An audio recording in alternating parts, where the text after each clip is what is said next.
So this is a QR code that you can download the schedule for today. I know that some of you didn't have the final schedule yet, and then this is by purpose. The reason is because that's the future of work. We don't know. We don't know until that we were there, right? But today we're trying to shape it, right? Okay, so you can download the schedule over there, and then you can see what we have in the different rooms today, and so therefore you can arrange that your plan for today. Yeah, and then we will kick off very soon. So take some time to download the QR code. Sorry?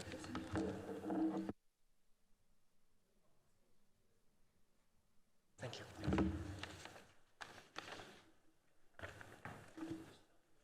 Right, okay, all good.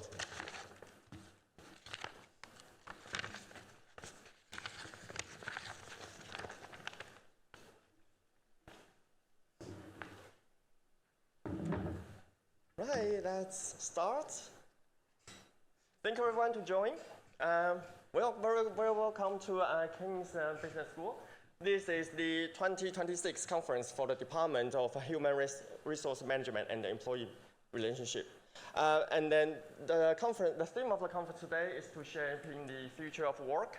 And I know that you are interested into these conferences because that we are at the age of understanding what's going on for our workforce and also for our workplace. And this is the common themes that we want to address today.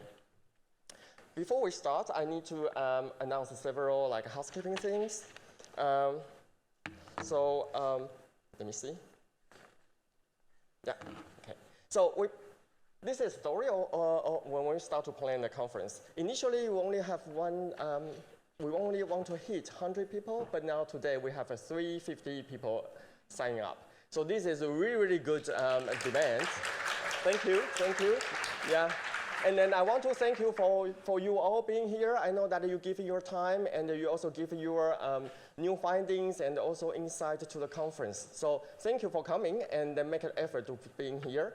I also want to take this opportunity to thank our KBS colleagues who make the conference possible. We have a lot of people working behind the scenes, so can I have your big applause to thank you yourself and also thank our colleagues.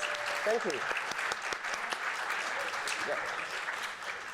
Right, okay, now several housekeeping things. Firstly, please switch off your mobile phones or turn them into silent mode.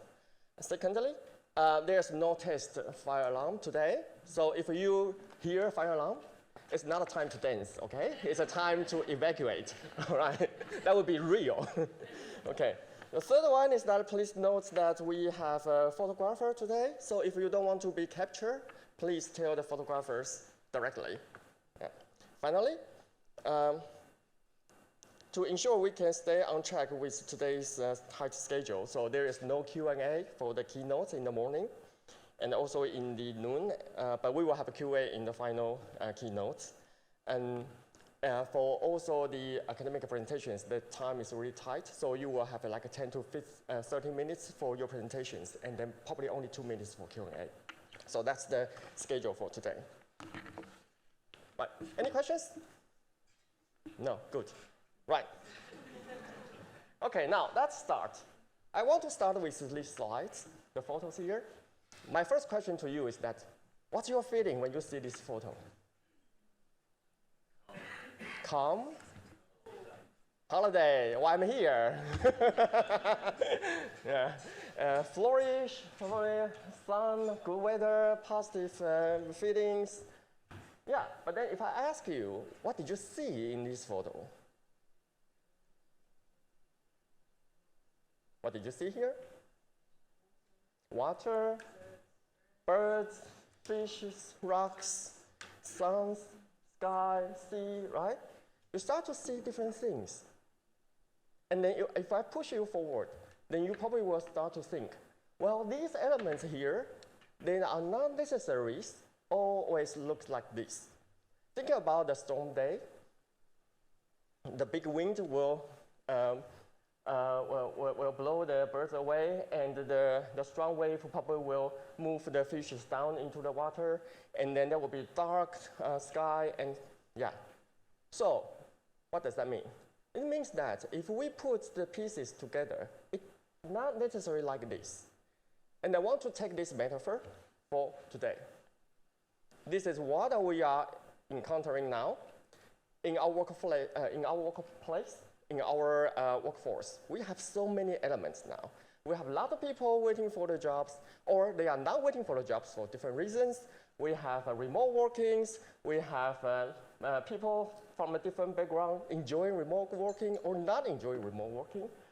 On the other side, then we also have start to see AI, Gen AI starting to influence us, and then automation has already on the way, and probably in the future we will have a robot join us.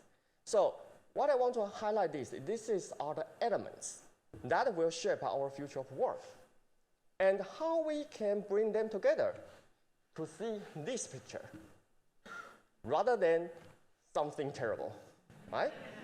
So I want to highlight the conference for today. And then our keynotes, our presentations through the whole day, try to answer the questions. How we bring different pieces together in an organized way, and therefore we can have a productive, inclusive, and also protecting employees' well-being and creating meaningful work for our future of life. Yeah, it's not about work, it's about life. Yeah. So this is why I want to use the metaphor of the photo to highlight that the general theme under the conference of the day. And the mission of the King's Business School is to drive life-changing business and to transform working lives for the better. And that's the mission that we all shared. And you will find this mission in all the presentations in this conference. Right, so that's the conference schedule for today. We will have 5 keynote speech, and then we will have parallel sessions. We'll have 3 managerial insight sessions that we have academics and also practitioner panelists join us. They will share their insights on remote working, meaningful work, and also inclusion. We will also welcome the editors from personnel psychology to share their insight about publishing academic research in that journal. And then we will also welcome 85 presentations to share their new findings of the day. So enjoy everything that we deliver to you today. And final notes, this is the QR code for our social media accounts.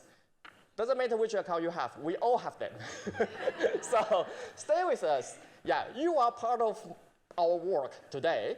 We hope you will be the future of our work again. Yeah, so stay with us, and if we have any future events, we will let you know. And we want to see you again. Right, okay, so that's from me. Welcome, welcome, welcome.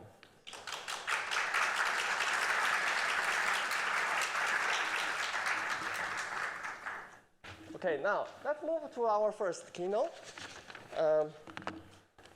Our first keynote will be delivered by Professor Stephen Bach, who is also the dean of our business school.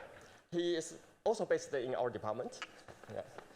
Stephen began his career in NHS management, and his research focused on the interference between public and private sector human resource management practice, and particularly comparative public service employee relations and the international migration of health professions.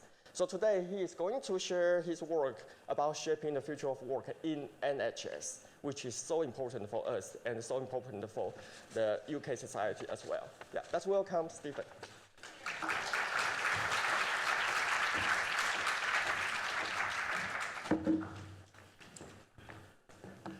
Thanks very much, Hoque, and it's fantastic to see so many people here today. Welcome to King's Business School. And before I get on to my topic and the topic of the day, I just wanted to say a tiny bit about the business school, because I don't know how many of you have been to King's Business School before, but you're very welcome if you've been here before or returning. On this very stage, about 9 years ago, we actually launched the business school with Mark Carney, who was then the Governor of the Bank of England, now Prime Minister of Canada. And at that time, the question was very much, why do we need another business school? And I think what we've talking about today, about the really important challenges in the world, about shaping the future of work, is really fundamental and central to what we're about. We're also incredibly proud of the way that we've grown the school. We're now about 3,500 students, about 300 staff. We're, if one cares about these things, we're triple accredited business school and all the other things. But as an HRM, an employment relations person, for me, what is really amazing is the students that we've attracted and the staff that we've attracted to King's, and you're going to hear from many of them over the course of today.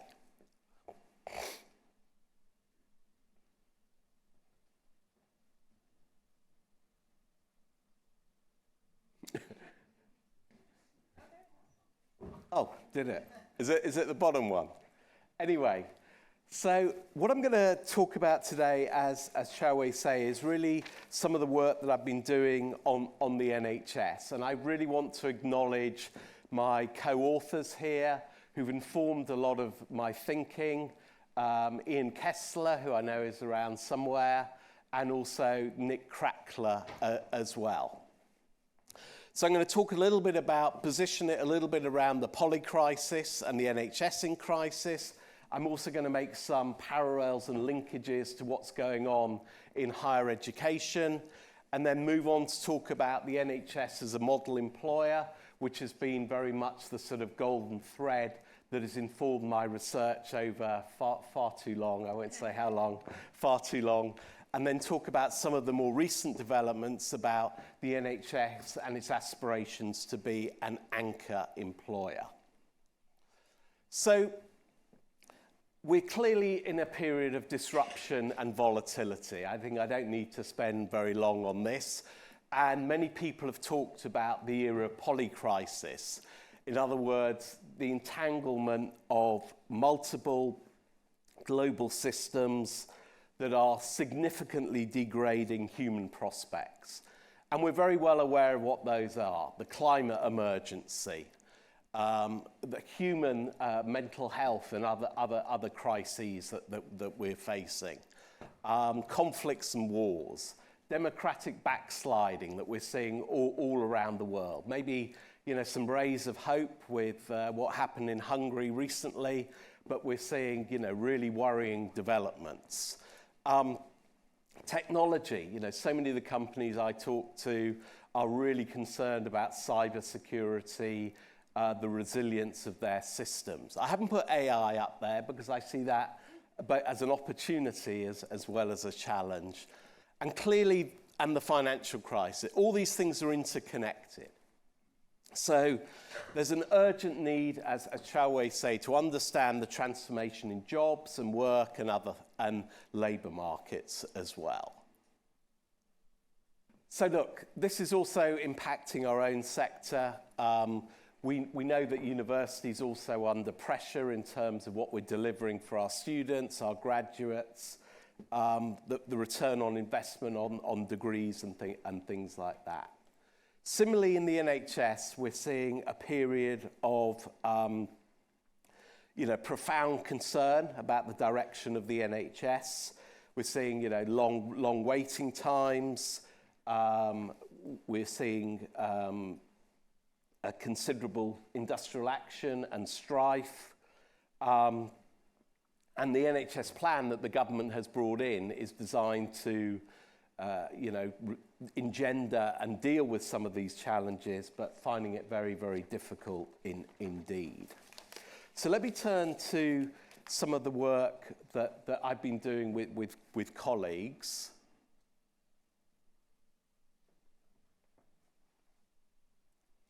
So we looked very much with Ian and with Nick. We were looking at the impact of workforce management and the impact and the way in which employers and the NHS were seeking to secure the well-being of staff during the pandemic and following the pandemic as well. And we focused on three things. Firstly, physical well-being, mitigating and shielding from the virus itself. And we saw some of the responses there were about moving to virtual consultations, providing various psychological well-being programs, providing food and drink and accommodation and things like that. But what we saw less of was a focus on economic well-being. There were some measures, so sick pay was paid from day one rather than, and also, so some measures were taken, but things like, paying overtime pay, middle managers were campaigning for overtime pay, that did not come to fruition. So broadly, and I'm obviously summarising very briefly, what we saw is a very limited focus on economic well-being during and after the pandemic. And the reasons that employers said that was the reason why there was a limited response in that area was, one, because they were very much bound by national terms and conditions, and also because of the size of the workforce, the impact on the pay bill as well would have been very profound. So what we've seen is, and I'll come on to what I mean by the model employer, is that model employer has been under real strain. The workforce reporting to us a feeling of unfairness, a feeling of burnout, moral hazard, the inability to provide patient care in the way that they would wish for, and that has, as we've seen, fostered strike action exacerbated by policy inconsistencies. So what has happened since then? Well, we've certainly seen in policy terms large increases in NHS expenditure, as this data shows for England, and a larger proportion of expenditure going towards the NHS relative to other public services. We've also seen, as I've highlighted, significant growth of the NHS workforce. The AFC is the Agenda for Change workforce, which excludes doctors but includes other parts of the workforce. So we've seen very large, substantial increases in the workforce since during and since the pandemic. However, that hasn't been translated into more satisfaction amongst staff. This is a snapshot from the 2026 staff survey, and as you see, 37 questions were performing better, but 80 were performing worse. So what we see there is the further out in the circle, the better the results are. The closer into the circle, the worse they are. And the only area where the NHS seems to do relatively well is that we work flexibly. So as I said, the idea of the model employer being an exemplary employer has been a long-standing interest of mine. And I think that has been defined, if you like, by many of these sort of green boxes. Joint regulation, high levels of trade union density, de facto job security, elaborate voice systems through joint consultation, national bargaining, and strong internal labour markets with a focus on length of progression. That's been added to with workforce equality standards, keeping ahead of the national living wage. And many years ago, I did some work looking at WERS, comparing private and public, and in many of the policy areas, it was really the private sector seeking to catch up with the policies and practices of the public sector. But since then, I'm talking, in the last 10, 15 years, we've seen much more the yellow and the red, which I've already talked about, more emphasis on affordability, more hybridity in national pay determination, which has become a little bit, ambiguous in some of its characteristics, and also seeing pay restraint, outsourcing, and engagement and job satisfaction is at risk.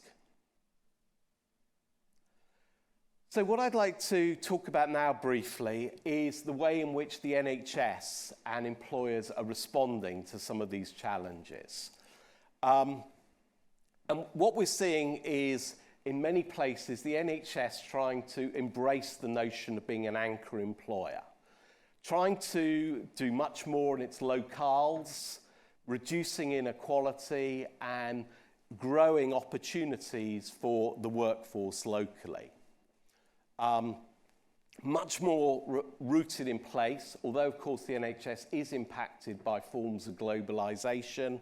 There is clearly, the NHS is clearly rooted in a sense of place. And these are some of the things that we're seeing. You know, firstly, a focus on workforce self-sufficiency, growing their own workforce, reducing the use of agency staff, and trying to encourage more young people to enter NHS careers. Secondly, community engagement, really being that anchor employer, engaging with local partners in public and private sector, the FE colleges, integrated care systems, and very much being that anchor in a community. And as I'll go on to say in a minute, we've actually become an anchor partner of our local trust in the business school. Secondly, welfare and access. What we're seeing is the NHS being asked to do a lot more in terms of thinking about prevention, making work healthier, changing, you know, what's available in canteens and to staff in hospitals, reducing inactivity, and a focus on social mobility.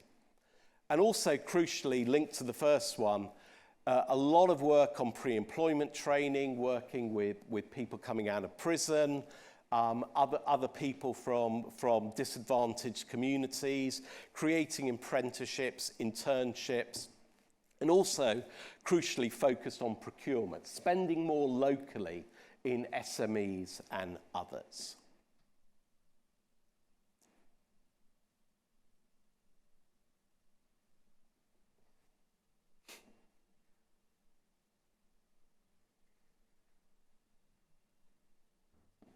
Seems to have got stuck again.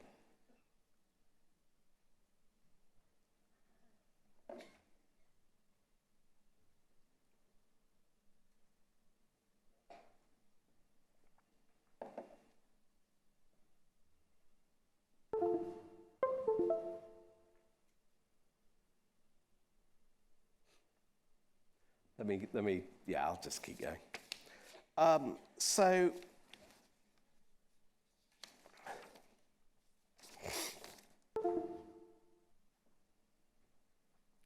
So I think, you know, this notion of an anchor employer, I think there are three things that we can draw from this. One is, you know, I think it links very much to the notion of the state still wants to be a model employer, but the notion of what a model employer means is shifting. The meanings of that is shifting.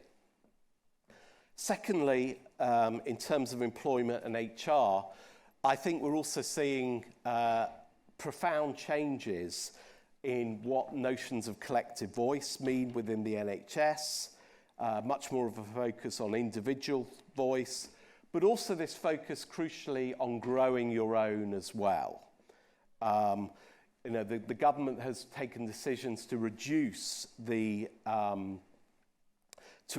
reliance on international recruitment. But there are challenges associated with the anchor employer concept.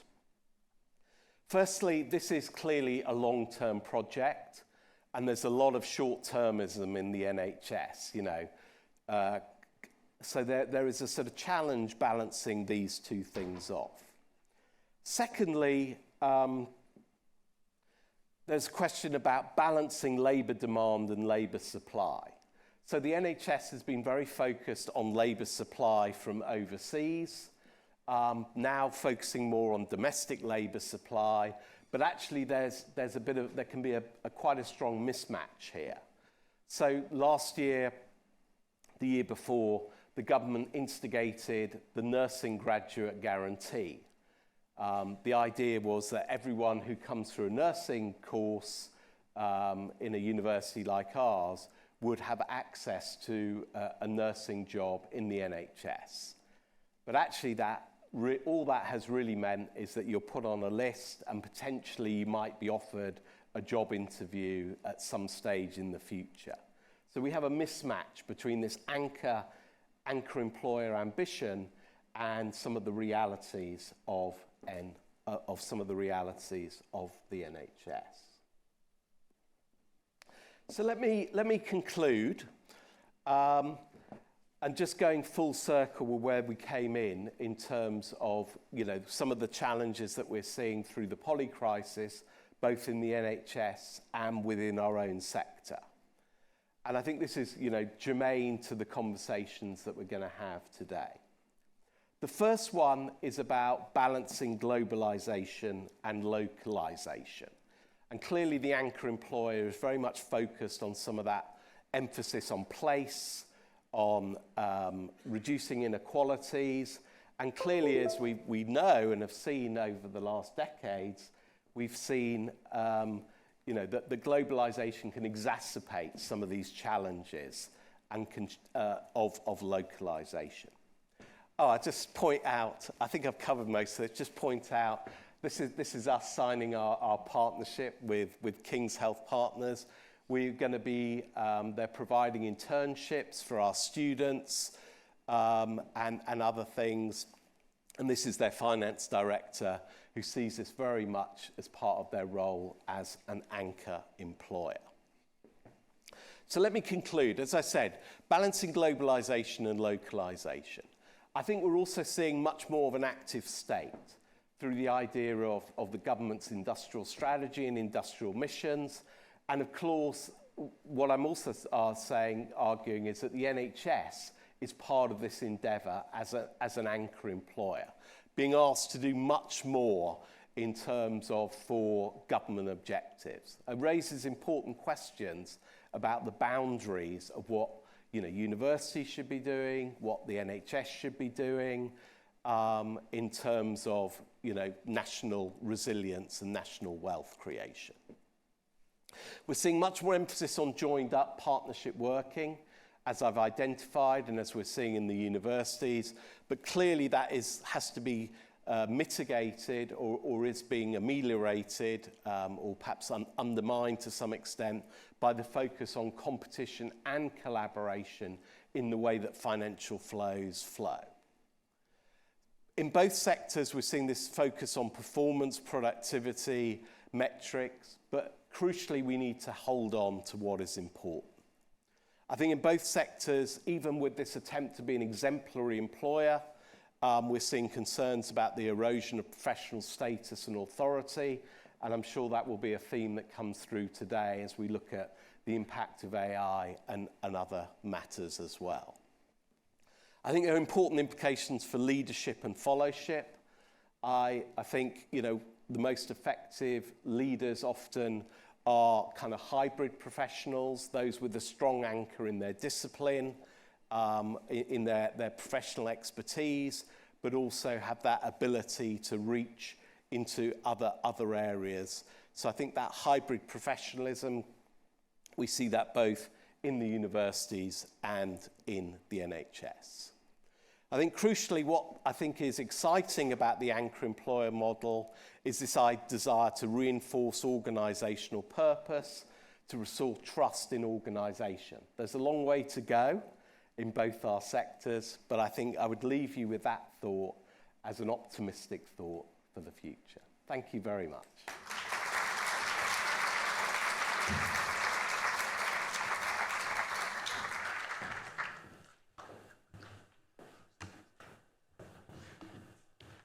Thank you, Stephen, for sharing his work on NHS and also the thoughts for the future about NHS and how we can manage it. So now let's move to the next keynote. Yep. Hey. Yeah. So let me introduce you the second keynote for today. It's Heejung Chung. She is a professor of work and employment in the department and is also the director of King's Global Institute for Women Leadership. And she She also was named to the HR magazine's most influential list last year. Yeah, very, very good achievements. Yeah, and her research focuses on work-family issues and gender and social inequalities and employee well-being. Her recent focus is on flexible working, including how it can be stigmatized and how it can affect women and ethnic minority workers, and what policy can help address these challenges. Let's welcome Heejung, and I have to say she's also very vocal on LinkedIn. So if you have a LinkedIn account, add her, and she will always talk to you about flexible working, gender inequalities, and how we combat that, right? Yes, yeah. And all sorts of other things as well. Right, let's welcome Heejung. Thank you. Oh, God. I'm a bit nervous. Is this going to work? Oh, yes, it's going to work. Oh, great. Up to this point, great. Oh, yeah. So we can't do Q&A, but I thought at least do some audience participation here. So how many of you work from home at least occasionally?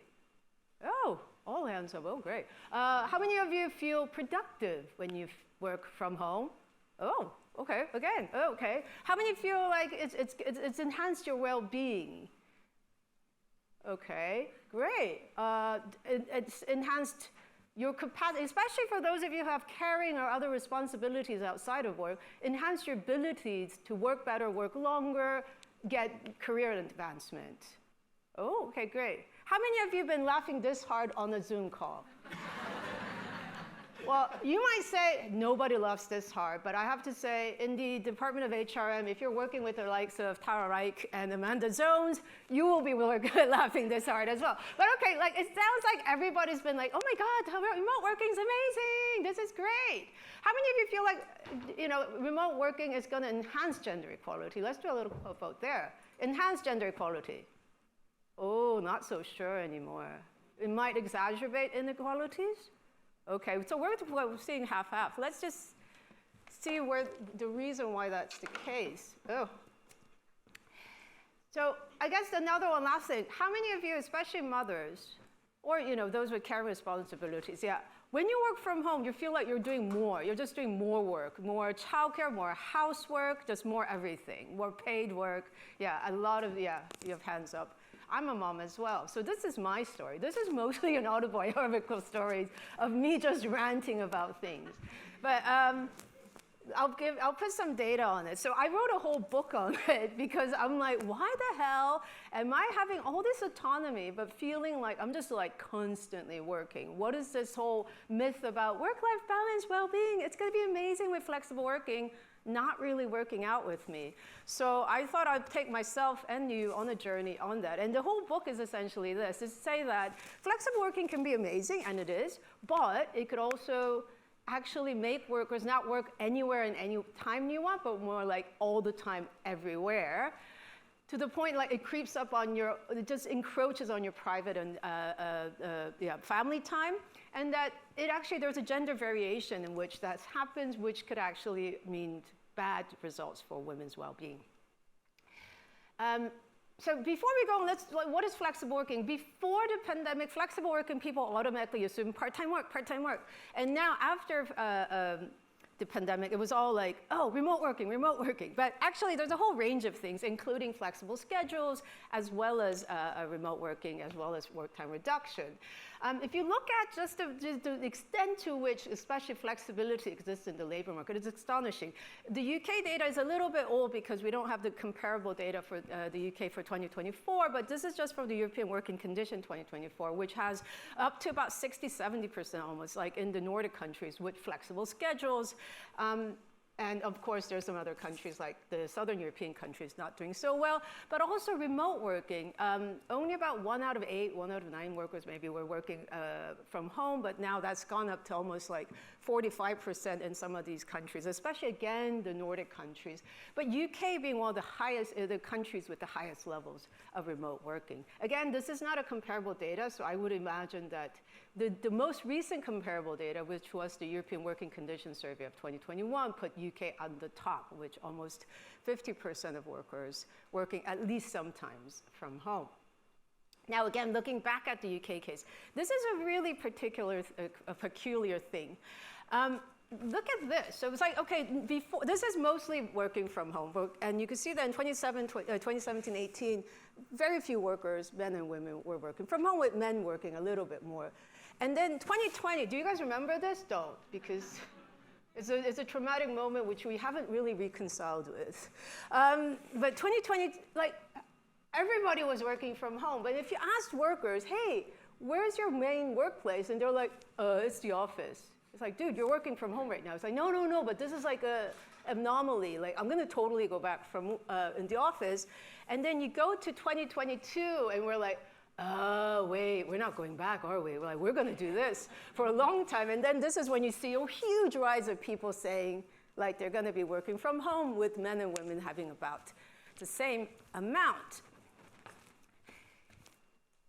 So what are the positives? So what are the biggest positives, especially when that pattern of warm working has become normalized, is enhancing women's and those with disabled workers' capacity to work longer and better engage in the labor market.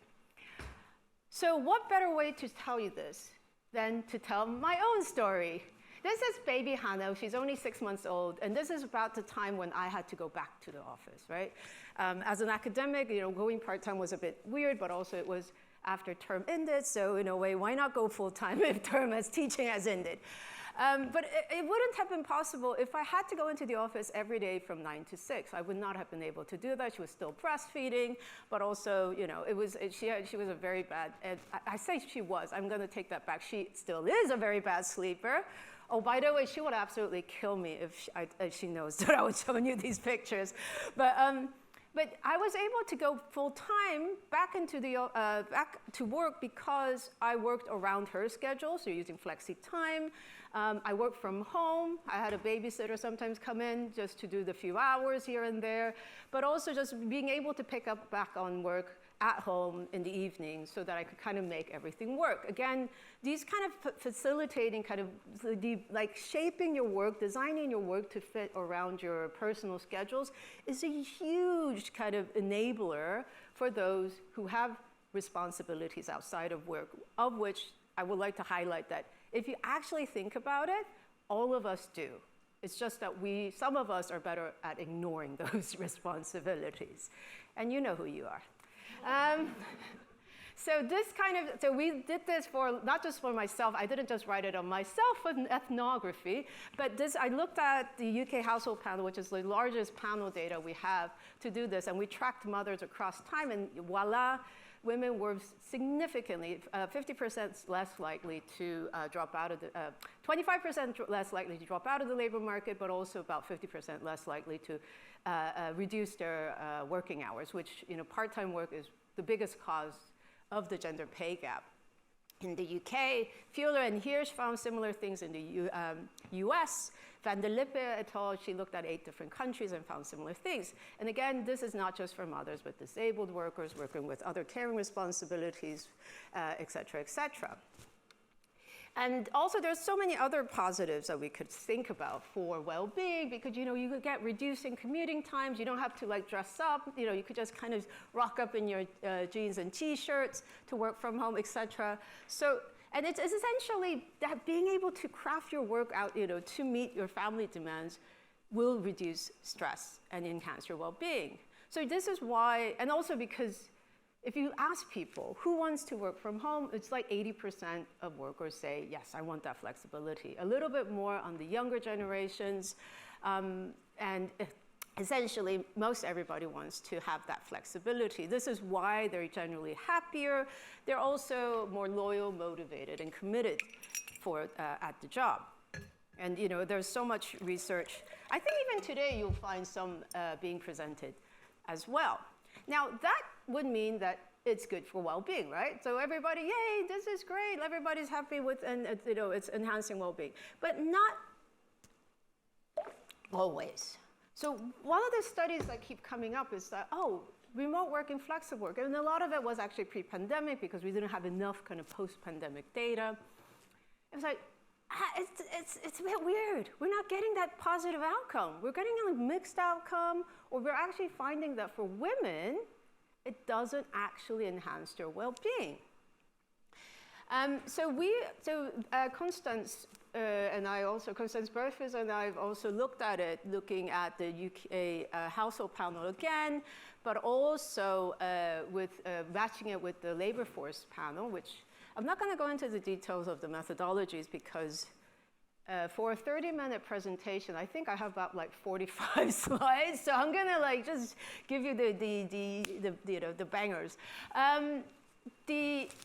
For men, we found a positive impact of remote working and well-being, so that it enhances well-being, but not for mothers. It's a nil effect. It's just like there's no effect.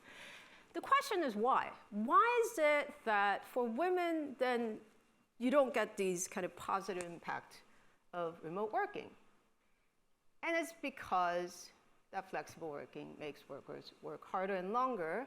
And again, there's a gender variation as to how that happens.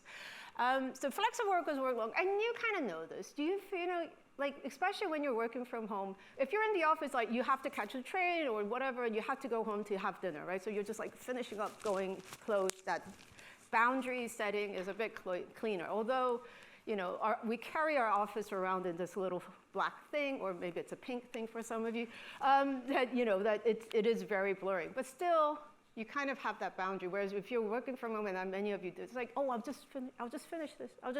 And then you kind of blur into your evening time or your morning time. And that's what we found, where workers were on average kind of more likely to work overtime, and even unpaid overtime in the case of the UK. Again, using our household panel survey. And this has been found again in the UK case, in German case, etc. Those who work flexibly are more likely to think about work when not at work. So it's just work is just ruminating in your head. But also, you're more likely to work during the free time. So you're trying to kind of bleed into your private time. There's a whole range of reasons why workers do that. And Kellier and Anderson did a really good study talking about like the imposed intensification. Employers use these blur boundaries to add more work. Social exchange theory, which essentially means that, hey, you give me the gift of flexibility, I'll give you back some more time. Enabled intensification is that, oh, if you work from home, you could work harder, so that's why you do it. But I'm a sociologist, so I have to think about this as a social normative thing.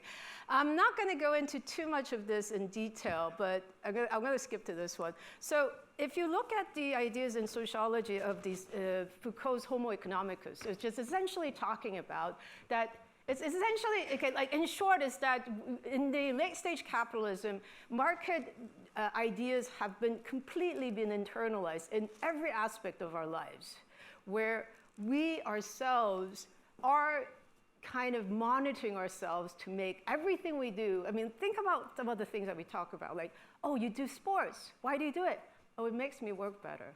Oh, why do you eat better? Oh, it makes me, you know, be more energized. So a lot of what we do is about this whole idea about being a good worker, being productive, and being kind of like, we're seen as only through work and through that lens of being a good productive, maybe monetized, money-generating person, it may make you feel more that you're contributing. So this internalized capitalism. And this has really been emphasized through the ideas of what an ideal worker looks like. Despite, it doesn't matter how much research we try to throw at it, there's this notion that someone who is really committed, really devoted, really motivated to work is someone who will sacrifice everything outside of work.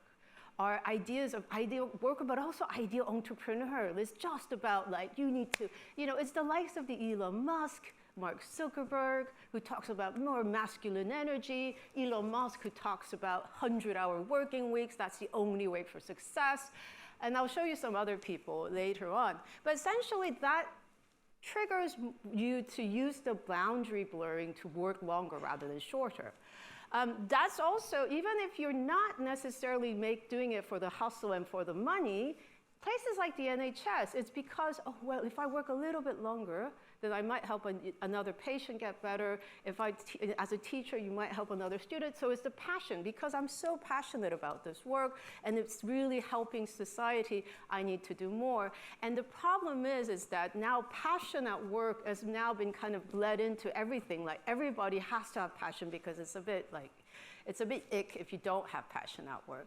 But on the other hand, it's also about insecurity. We have seen a huge rise of insecurity in our workforce, especially with the declines of union, and especially in certain countries, but also exacerbated about flexibility stigma, again, because of the idea that sometimes working flexibly makes you deviate away from that image of a good worker. So this pushes individuals to work harder and longer.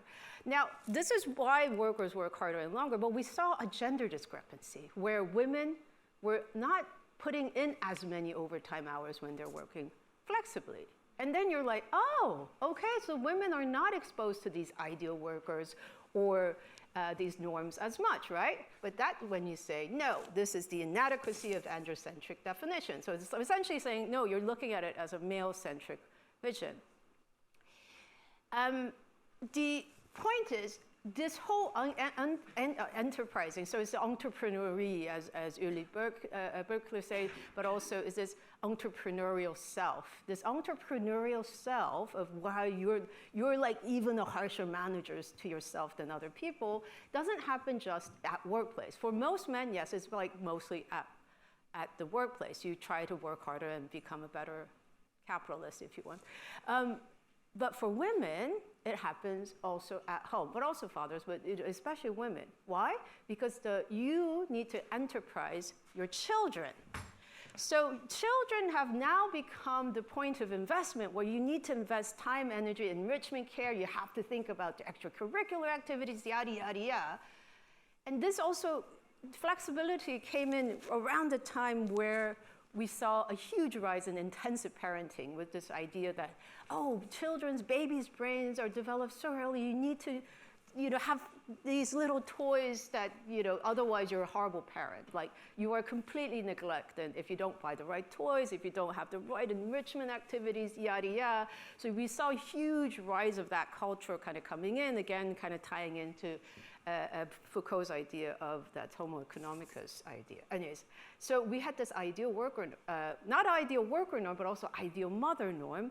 And what we find is women exploit themselves at work, but also at home. So women who work flexibly do more overtime, but they also do much more caring work. So they spend more time on housework and childcare. They're through sacrificing their personal and leisure time, but they also work in communal spaces to do multitasking. So we've seen, especially during the pandemic, women were much more likely to multitask care and paid work, while as men were able to kind of have clear boundaries. So a lot of men kind of went into the office, shut the door, came out at 6 o'clock, whereas mothers were doing like, okay, homeschooling, like doing the food while working, doing a Zoom call. And I know a lot of you have actually experienced it. And it's like, I'm sorry for bringing that trauma back up again. And this is not where it ends. What we also find is that it's not just physical work and hours of work, it's also about that kind of thinking about work and being connected to work. Okay, how many of you, again, oh God, we don't have enough time, but how many of you check your emails like almost like within the first 30 minutes, check your work emails, first 30 minutes of you waking up? Be honest. Ooh. Okay. How many of you do that the last 30 minutes or an hour before you go to bed? Okay. Guys, we have a problem here. Unless you like literally wake up at 8:30 and go to bed around 6:30 p.m., right? We have a problem.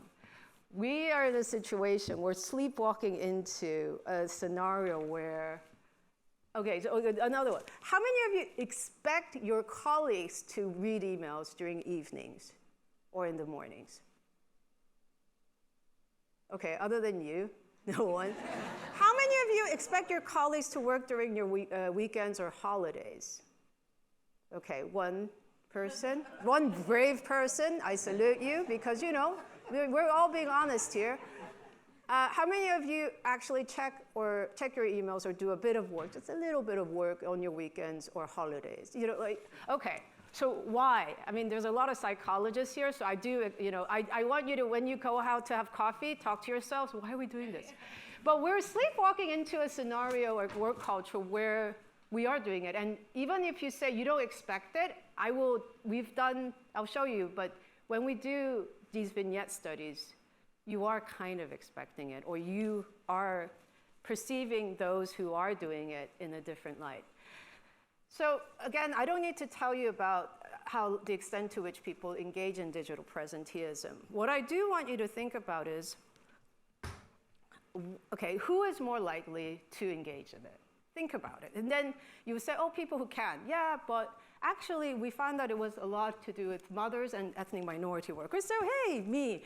And the reason for that is this, is that when we ask, even if you say, oh, I don't expect you to do it. I don't think of you any better if you were to check my email or respond to my emails that I sent at 7 p.m. at 7:30 p.m. I don't think better of you.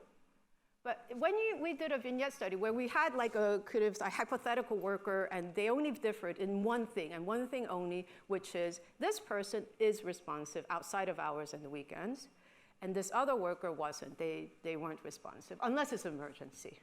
We let emergencies. And even the managers, they say, oh yeah, no, we want workers to have clear boundaries. We want them to have good well-being. Well-being is on the top of the agenda in a lot of companies right now. DEI has kind of come back seat, well-being on the top. But when we actually when we looked at it, you could see that when they have digital presenteeism, they had a much higher ranking in terms of not just promotion, in terms of their perceived commitment, motivation, and productivity. But the person who, in a way, gains the most, but also may lose the most, were mothers. So mothers may gain more because it goes against the employer's assumption, because mothers are seen as you can't possibly work in the evenings because you have other responsibilities. But actually, when they do, it's like, oh, that's a really great worker. But on the other hand, when they put clear boundaries, it becomes like, oh yeah, I knew it. I knew that you couldn't be a committed worker. The same thing goes for Black women, where Black women could gain more. Black workers in general, but especially Black women, where Black women withdraw or kept stronger boundaries, they were penalized more. What that means is, it's not a choice women, or especially Black women or mothers, can engage or not in digital presenteeism. No, because it is their way of survival, especially given that we still have, and don't let anyone tell you otherwise, study after study, we still know that sexism, racism exists in our workplace. We have to accept that, right? We have to accept it. But we also have to accept that what are the consequences of it. Anyways, this is about working from home. The last thing I want to talk about, I know I have only about 5 minutes, so so it's about flexibility stigma. Remember Jacob Rees-Mogg? Anyways, it's essentially like flexible workers are slackers, and this is the reason why there's such a huge rise of like return to office mandates that we've seen.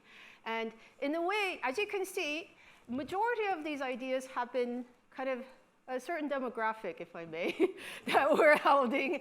Don't be offended if you are this demographic, because now the new face of flexibility stigma is Emma Green, who is the CEO of Skims, who is selling women very, very tight underwear, from what I understand. They also sell something else, which I'm not going to say because I'm in front of my two bosses. For those of you who, anyways, yeah. So despite the rise of flexible working, we see that you are stigmatized if you work from home. So if you work 1 or 2 days, your promotion chances drop about 0.5. And then if you work 3 to 4 days, your promotion chances on a scale to 1 to 10 drop about 1 or more. And this is, again, in the US, UK, Germany, and there's some study we've done in Singapore. So 1 or 2 days a bit less, especially in Germany, but the huge gap, if you could see. Interestingly, it was fathers whose positions or fathers had a stronger kind of impact when they work from home. So fathers, when they work from home, especially more days, saw a bigger drop in their promotional chances in comparison to mothers. Again, these are hypothetical kind of vignette studies where like, oh, this is Charlotte Davis and blah, blah, blah, and she works from home. Oh, this is, I forgot the name, but this is something Thompson, John Thompson, we had a hard time trying to find classless, regionless names, but anyways, we did it. Actually, UK household panel folks did it. But fathers get more biased because remote working kind of makes them deviate away from the breadwinner image and masculine ideal worker image. Because the idea that mothers, of course mothers need to work from home, but fathers, why are you doing this? So there's an assumption that fathers don't need this flexibility. And you could talk to fathers. Fathers out there here? Any fathers? Of the fathers, do you want to work, of the fathers, do you want to work flexibly? Yes? Yes. Fathers definitely want to work for flexibility, but the assumption is that you shouldn't. You're the breadwinner. You should be hustling for the family, and that's why you get the bonuses, but also this is where you get penalized. Now, the problem is, if fathers go back into the office, men go back into the office, and women, because as I mentioned in the beginning, women have to, because this is a matter of, if you don't work from home, you can't work. Like, if I were to had to, let's say, when Hannah was 6 months old, and I was living in Canterbury, and we couldn't afford London or something, and I had to go into the office 5 days a week to commute to London, what would I have done? I would have dropped out. I wouldn't have been able to manage, especially when my partner at that point wasn't remote working. But when you do that, policies are seen as a mother's policies, or it's mostly mothers taking it, what happens is the penalization of remote working is stronger. So you get penalized more. But not only for let's say, fathers or fathers or men, it's actually not just, it's just even the mothers. Even the mothers get penalized more when the policies are seen just for mothers. Because when policies are seen it's just for mothers, it is met with some ideas about what this policy actually is. It is seen as not a smart working policy or productivity enhancing or well-being enhancing, but it's just a little giveaway to just meet, let's say, kind of mother's demand. And this is a problem because we are seeing a lot of these RTO mandates. So I'm going to finish. How many minutes do I have, shall we? I just got lost a little bit, maybe like 2 minutes. Yeah. There's so many things we could do, but I'm going to just do one thing. It would say, we asked, using kind of Paul Mladen's and other sway data, where was Paul? He disappeared. That what would you do if you were asked to come into the office 5 days a week? And one of the things we find was, again, in the very early stages of like just post-pandemic 2022, people said we're going to go back. The further we went in 2024, a huge amount of people said we're not going back, like more than 50%. Of course, there's a bit more mothers. But one group that really changed their mind is fathers. Fathers are saying they're not going back. And because fathers working from home has really changed the household dynamic. They are doing, pre-pandemic they weren't, but post-pandemic they are doing way more housework and childcare because it has become normalized and it has become kind of systematized. The benefits of fathers being at home is just so immense. These are some of the things, maybe the slides could be shared, but it is so immense. But again, it is not, this may be the reason why, again, looking at Constance in my paper, we find that post-pandemic, remote working helped mothers' well-being. And we're like, why? What is that the case? And one of the reasons is because it has been normalized, it has been structured, and so it's not a deviation. But also, we didn't write it in the paper, but we should have. So maybe it's because their partners were working from home. They weren't the ones that doing all the housework and childcare and trying to do everything. It's that they were actually having a nice equal partner who was sharing the load. And again, going back to my student, I'm able to come, and thank you, Stephen, for giving me this job. I was able to come and get a professorship at King's despite living in Canterbury for one huge reason, is that my partner is working fully remotely. And despite the fact that now that 6-month-old is 13-year-old, I need someone there because a lot of the work that I do, including today, I'll have to work late. I'm only back at home 10 p.m.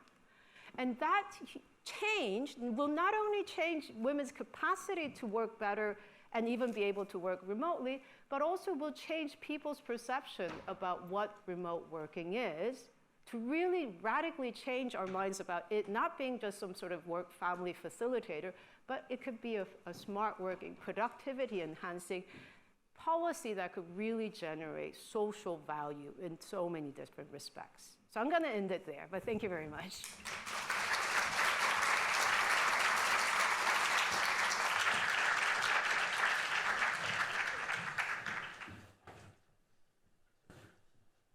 Thank you, Heejung.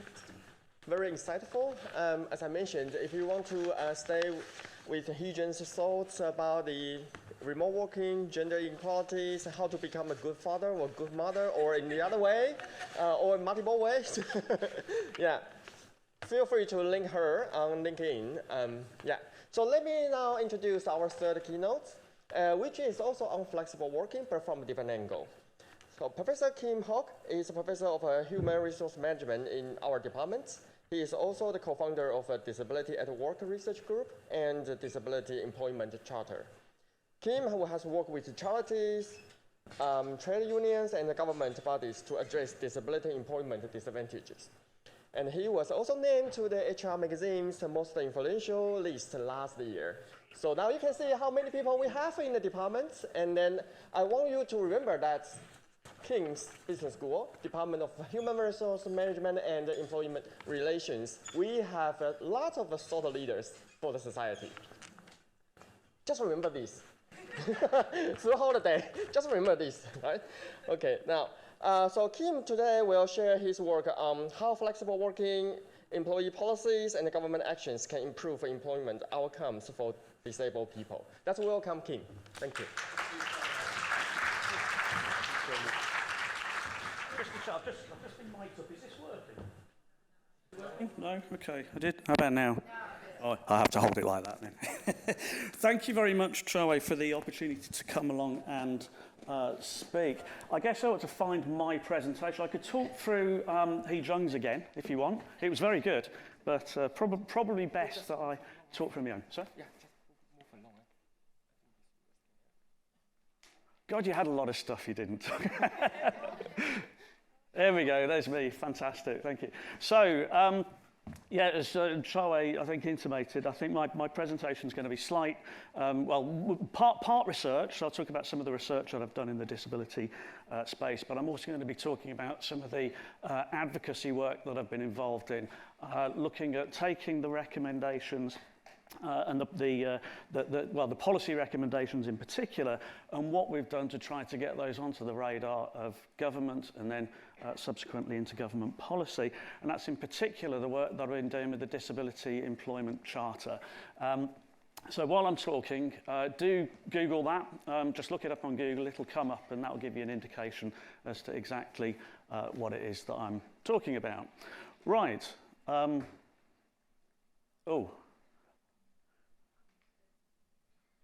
Hey, fab. Right, so just to set the scene, what exactly is the situation in terms of labour market disadvantage for disabled people? Well, one of the key metrics that the government will always highlight is the disability employment gap. So this is the percentage in terms of, or the percentage difference between the percentage of disabled people that are in work in comparison with the percentage of non-disabled people that are in work. We're currently in a situation where around about 53% of disabled people of working age in the UK are in employment, only just over half. Okay? The position for non-disabled people is around about 83%, 84%. So we're currently in a situation where we have a disability employment gap of round about 29 percentage points.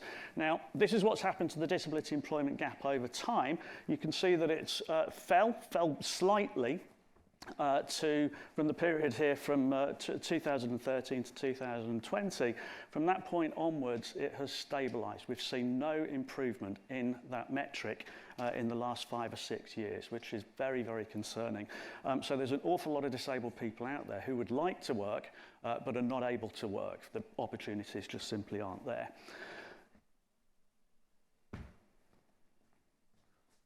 There we go, bit of a delay. Right, the disability pay gap. Another key metric in relation to disability disadvantage. Again, I mean, we look at things like the gender pay gap, and it's good to see that that over time has actually decreased. You look at the disability pay gap, It hasn't. These are figures from 2014 to 2023. If anything, it actually increased from 2014 to 2019. It's pegged back slightly since then, but it's still actually higher now than it was. With the figure here for 2023 is higher than the one for 2014. So again, we have a key metric here in terms of disability employment disadvantage that is not moving in the right direction. There's also work which I've been involved in myself, looking at what are the experiences for disabled people who are fortunate enough to be in work. Okay? Do they have an equivalent experience to non-disabled people? And again, the answer there is no. So you look at metrics like well-being, job satisfaction, or the pointers, I love these pointers, they're really cool. Well-being, job satisfaction, contentment, fairness, perception, all these sorts of outcomes here. Disabled people routinely report poorer outcomes than non-disabled people. So this obviously has a knock-on effect in terms of their likelihood of remaining in work, falling out of work, and so on. So, key question is,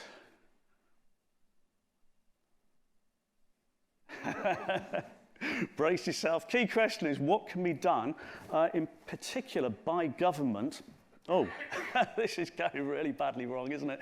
What can be done by government to to fix this? There we go. To address disability employment disadvantage. Why am I emphasising government? Well, this is in part because a lot of the debate, so probably about 30 years now, has been around employers. It's about what can employers do to address this issue. So, you know, a lot of the arguments has been, well, look, if we just convince employers of the business case for diversity, of employing more disabled people for skills gaps and so on and so forth, we just tell employers what good practice actually looks like, then, you know, surely they will engage, okay? It's been a very much employer-led debate, but in many ways, that just simply hasn't worked, as we can see from the figures that I put up earlier. We know a lot about what works. Employers, they know there's no point in denying it, they know the business case for diversity, for employing more disabled people, but they're still not doing it, okay? So what do we do to get employers to engage? What do we do to get employers to up their game and genuinely engage with this agenda of employing disabled people in greater numbers, making their workplaces more accessible, and so on? And our view is that this is where the government has to step in. There has to be a role here for government to support, cajole, encourage, but in some senses also require employers to step up. Okay, so that's very much what I'm going to be talking about today. Now, this is not to say that there isn't any. Heejung, what do you press on here to make it work? Is it just? Is it just the right-hand arrow? Yeah, right. Oh, I'll just do that. It's loads easier. Right. So, what is the focus of government policy currently? So this is not to say there isn't any government policy at the moment, but it's typically what economists refer to as labour market activation policies on the supply side. So what can you do to get disabled people off benefits into job-seeking activity and then subsequently into work?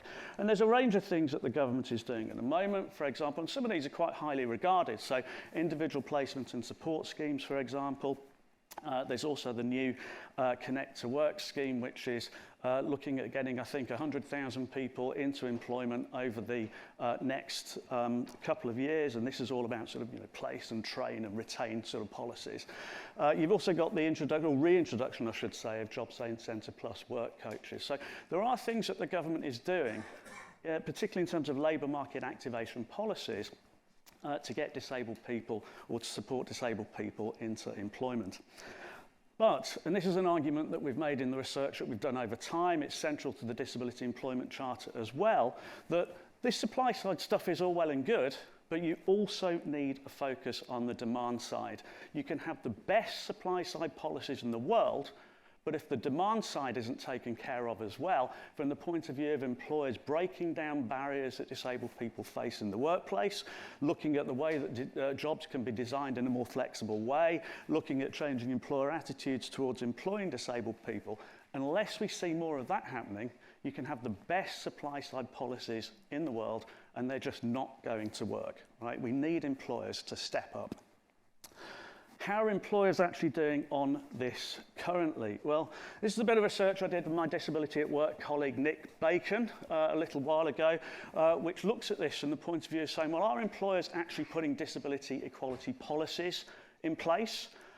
And if they are are they actually then backing up that policy with substantive practice? And this is what we find. So probably the best column to focus on is, oh no, this is going horribly wrong, is the focus on the right-hand side, large employers. So you can see, and this is all private sector, and this is from the Workplace Employment Relations Survey from 2011, bit old, but I don't think the situation will have changed necessarily that much since then. So you can see over here, disability equality policies, large firms, 83.7% say they have a disability equality policy in place. That's a formal written statement where we say, yes, of course we care about disability equality, and we're a good disability equality employer, and so on and so forth. I stick that on their job adverts and so on.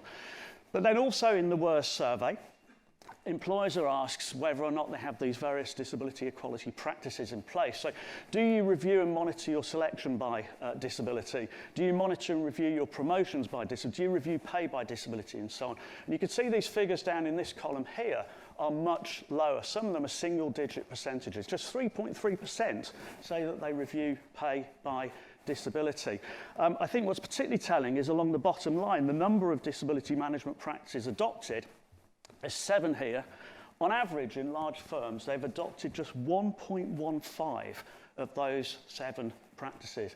So this is a notion of what we refer to as the empty shell, the idea that employers have disability equality policies in place, but you lift the lid on that policy, there's very little of substance. You lift the lid on the bonnet and you look in there, there's actually very little of substance actually underpinning that policy. Now, that is also something that came across in the work that I did with Catherine Hale, who's just down at the front, and also with Ben, sorry, it's probably a bit small, you can't see it, but Ben Geiger as well in SSPP. This is some work that we did last year, looking at the concept of what we refer to as Flex Plus. So what we did here, and we actually hand-picked employers who we thought were among some of the better employers out there. We said, well, are you actually putting the sorts of policies in place and practices in place from a flexibility point of view that we would expect a good employer to adopt from the point of view of making sure, particularly disabled people with fluctuating energy limiting conditions, that they will be able to, work at your workplace, thrive, develop their careers, and so on. We looked particularly at 3 things. One was working from home. Another was whether or not you can have flexibility in terms of your working pattern during the course of the working day or course of the working week. And the third was whether if you need to reduce down your hours from full-time to part-time for a period of time and then scale your hours back up, did you have the option to do that? And what we found is that yes, there is some of that going on. Very often people don't get access to all 3 of these, that this is going on, but it tends to only go on for people that have actually worked at the workplace for a lengthy period of time, for a reasonable period of time. So you need to prove to your employer that you're actually, good at your job, that you're competent, that you're trustworthy. That's the point at which they'll let you work from home. Very, very few people get to work from home from day one. Right? And this is a big problem for disabled people because disabled people very often need to work from home to prove that they're actually able to do the job, but you're not allowed to work from home until you've proved that you can do a good job. It's a classic catch-22 situation that they are in. And also, so this is a qualitative piece of work. Underpinning this is some work that I did with Nick Bacon, again looking at the government's Find a Job database, which is the database the Department of Work and Pensions point job seekers, including disabled job seekers, towards, particularly to fulfill their requirement to actually demonstrate they're searching from work in order to maintain their benefits. But this is a very, very large-scale database, 129,500 job adverts within it. We looked at data from April 2024, and you can see just how few jobs are actually advertised on a working from home basis. Now, Heejung is entirely right that there is a lot of working from home going on, but not from day one. So for new entrants into the labour market, a disabled person wanting to move off unemployment into work, the option to work from home just isn't there. Just 0.51% of jobs advertised as fully remote, 2.75% of jobs advertised as hybrid remote. And even of those 0.51%, most of them are not really working from home. A lot of them are, delivery drivers, jobs providing care services in clients' homes, and so on. Having said that, the last government made a big thing about this. They said, well, look, all of this working from home that's going on, what's wrong with disabled people? Why are they still not engaging with the workplace? All these jobs that they could be doing now on a working from home basis, but we still have disabled people not moving into employment in greater numbers. This surely gives us a justification to go after disabled people's benefits. There's absolutely no justification for that argument whatsoever. Okay, so next question then.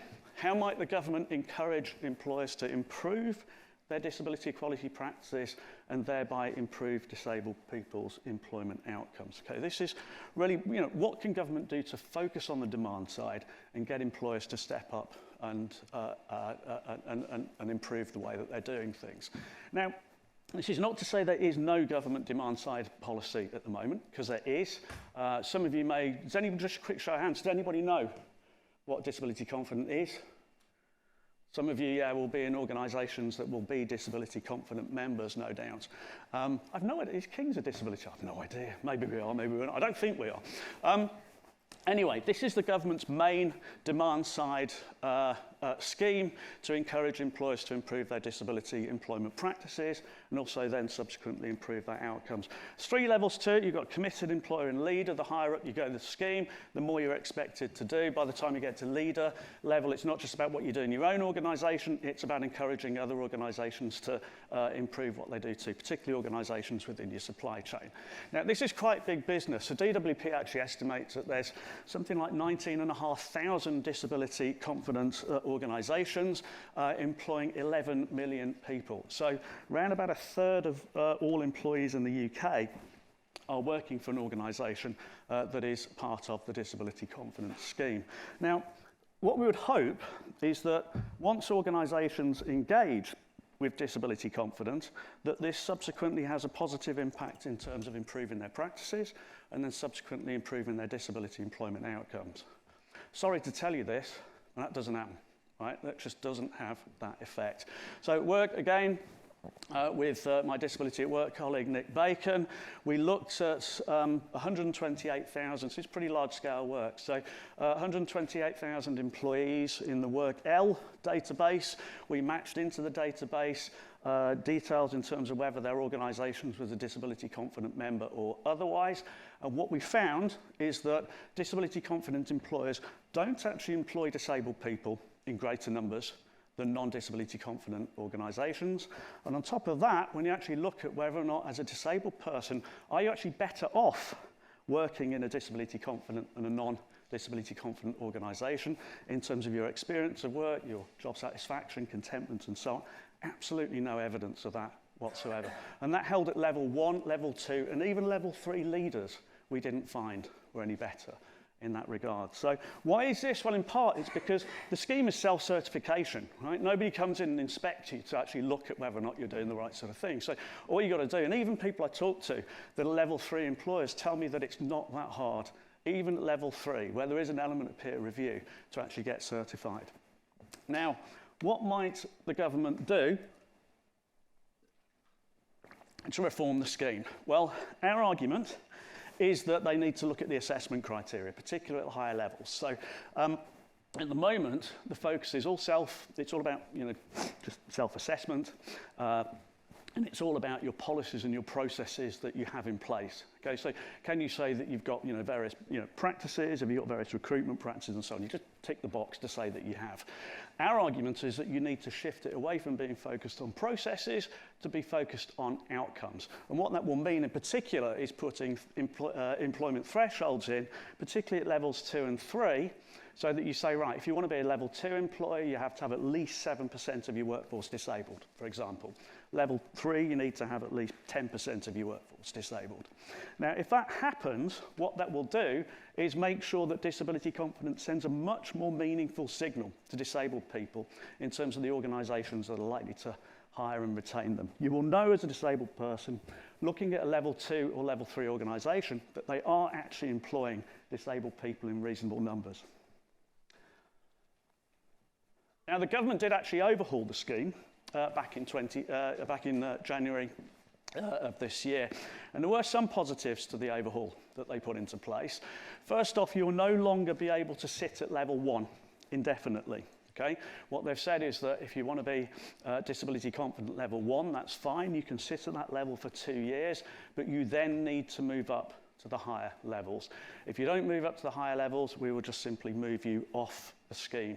Now, a lot of people looked at this and said this is great because employers will need to demonstrate progress if they're going to remain part of the scheme. But the problem with this is that all you will do is shift employers up from one level that isn't particularly good to another level that isn't particularly good. It's not necessarily going to lead to better disability employment outcomes, even if organisations move up the levels, because once you hit level 2, does it make any difference anyway? The problem, though, is that the government will then be able to point at this and say, look at all the wonderful progress that's happening. All these organisations that are really engaging with this and moving up the levels.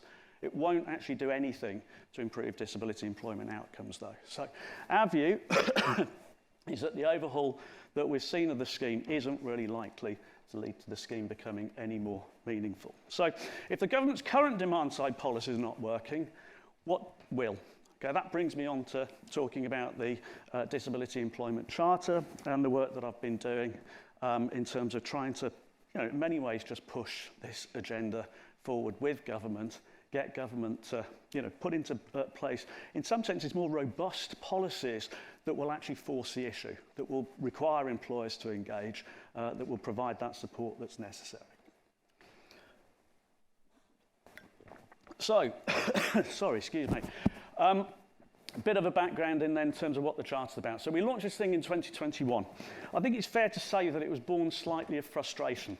I spent a fair bit of time talking to government from probably about 2017 onwards. I got involved with the All-Party Parliamentary Group for Disability at that point.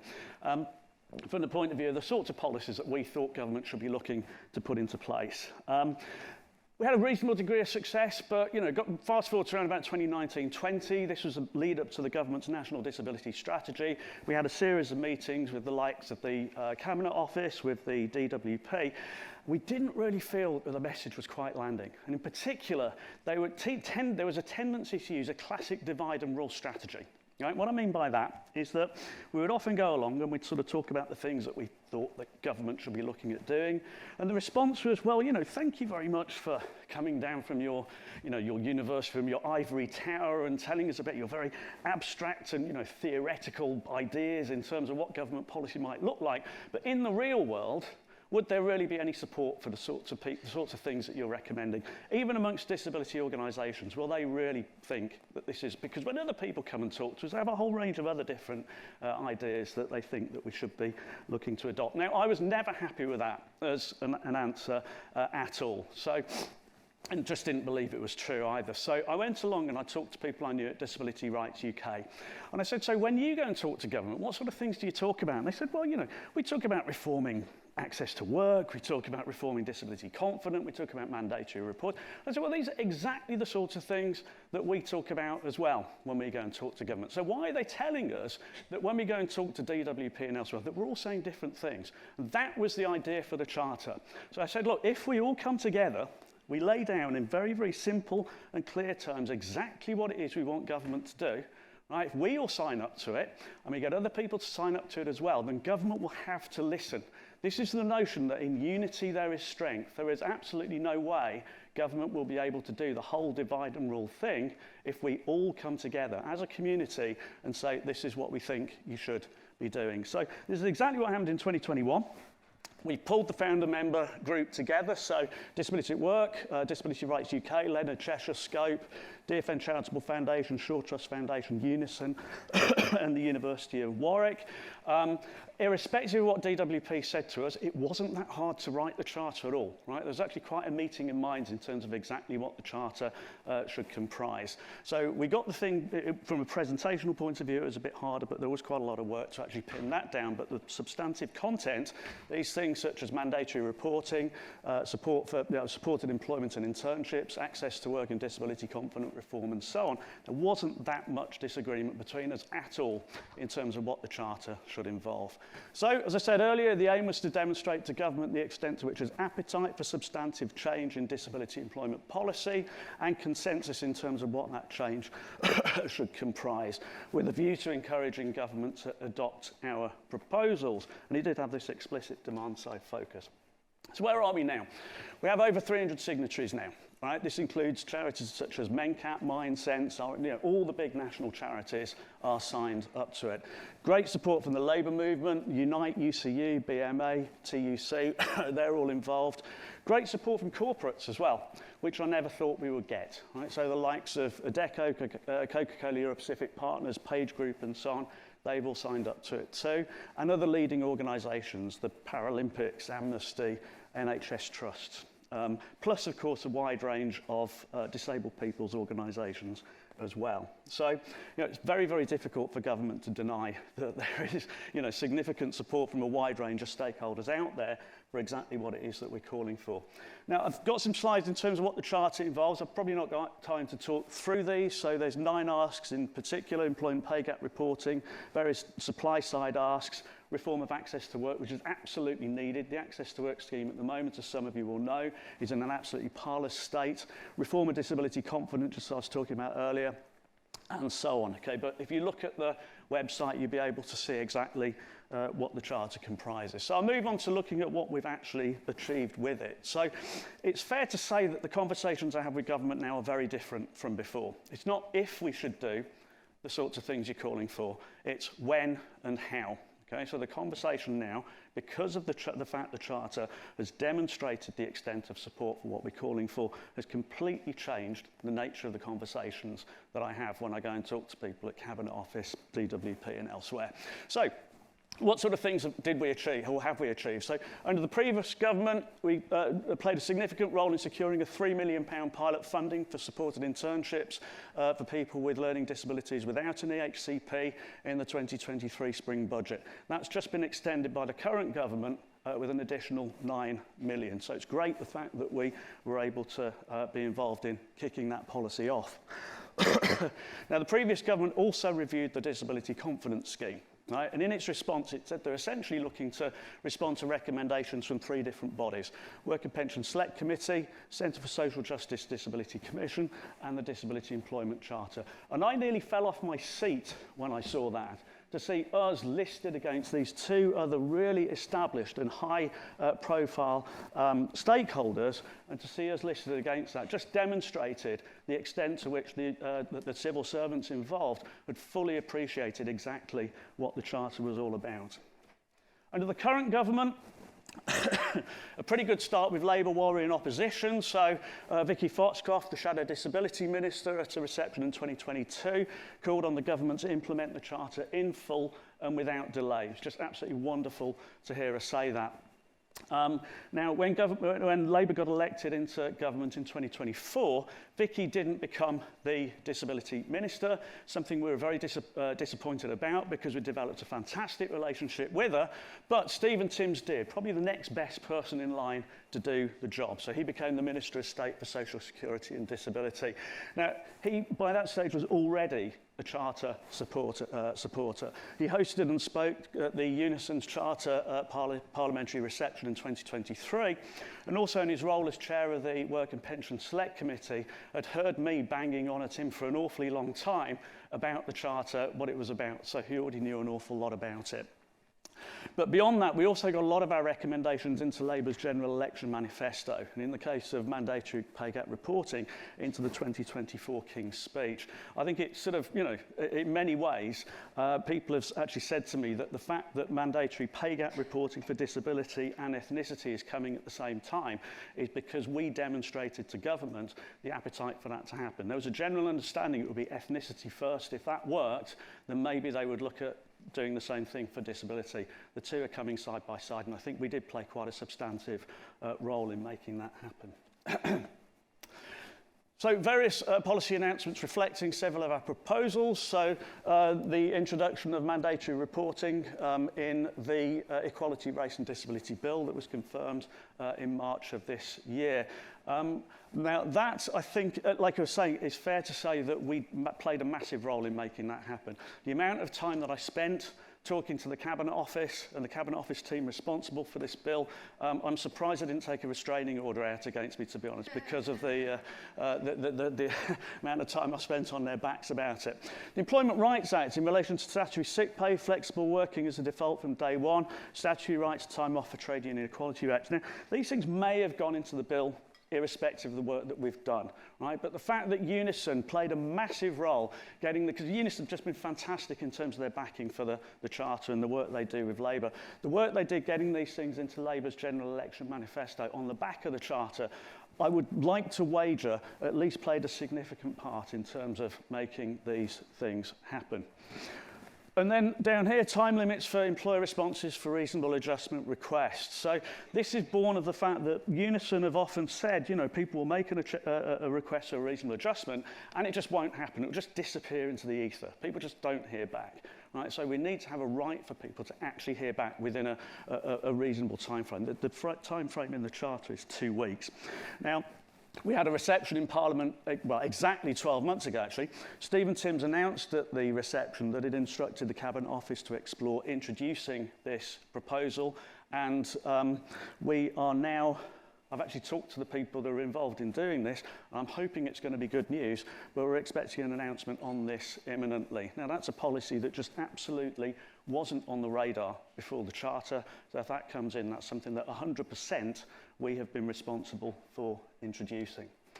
So next step, how am I doing for time, shall I? 1 minute? Oh boy. I won't talk about next steps, there's lots of them, but I would emphasise working with reform, right? We have to do that. This stuff just all goes out the window if reform are involved in the next government. We will be back to square one. Can I talk very quickly about this? Is that okay? I'll be as quick as I can. So, something else that we've done with the Charter, there's something else the Charter's done for me, is just get me onto the radar of people I just would absolutely never have expected to get on the radar of. Just met some fantastic people. So, one of the organisations that signed the Charter not so long ago is a production company called Outlier. It's founded by Chris Martin from Coldplay, disabled singer-songwriter Emmanuel Kelly, who's got far more interesting collaborators than I have, and also film exec Joanne Ray. Fantastic company in many ways. They're the only production company in the world that actually has increasing the representation of disabled people at its core. They ensure a minimum of 30% of the staff on their own productions are disabled. So I met Emmanuel last summer, convinced him to sign the Charter, which they did in August. And I also managed to convince him to actually work with us subsequent to this, which was just brilliant that they engaged so positively with that. So one of the main things that we did was put together a proposal to amend the UK film and TV tax incentive scheme, essentially so that it incentivises production companies to hire more disabled people. We actually met with the Disability Minister in October to discuss this. It was the quickest and easiest disability minister meeting that I've ever been involved in. And the reason for that is that when you start banding around names like Chris Martin, and the fact that Chris Martin is supportive of this meeting and so on, makes a massive difference. So for me, this is actually a lot of what we want to do with the work we're doing. If they can actually sprinkle a bit of their gold dust over the work, their stardust over the work that we're doing, this can properly elevate it to the next level. They're also going to be involved with the all-party parliamentary group for disability employment as well. So that will formalise their involvement in Parliament. Bit of fun, if I may, be very, very quick. So that's Emmanuel there, Chris Martin performing at the FIFA Club World Cup final halftime show in New York in July. This is the photograph that was taken after our meeting with the Disability Minister. On the left, Stephen Timms, that's Emmanuel there in the middle. That's Joanne Ray, the other founder member of Outlier, and obviously myself. Like I say, I mean, this was, you know, the fact we got that meeting was simply because of who these people are, essentially. You'll also see that I edited this photograph very carefully to make sure that Emmanuel's pink trainers remain in shot. And I will just leave you with a final set of photographs. This is some of the people in Parliament that we've got on the radar of through the Charter that would absolutely no way have actually, I would have got on their radar or got the proposals in the Charter on their radar if it weren't for the Charter itself. So this is the likes of Stephen Timms, Angela Rayner, Jeremy Hunt, Wes Streeting, and so on. Okay, thank you very much. Shall we start? Can you hear me well? All good? Right, okay. So as I mentioned earlier, I said that I am the leader of the sort of leader of the department. On the other way that I want to describe myself as a Pokemon player. Why? Because I see my colleagues as a different types of Pokemon.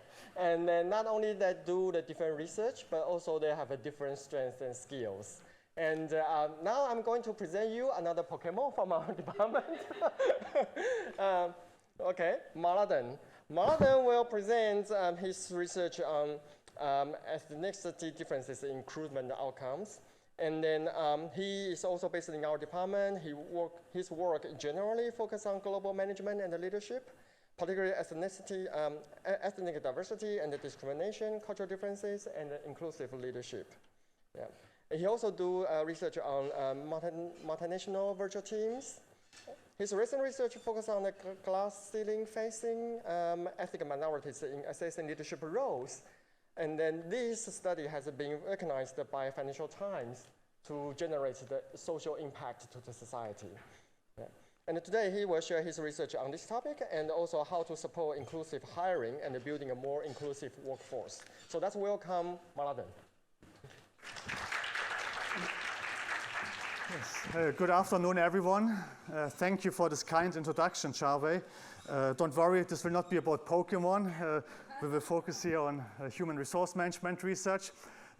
Yes, thanks for attending my presentation today.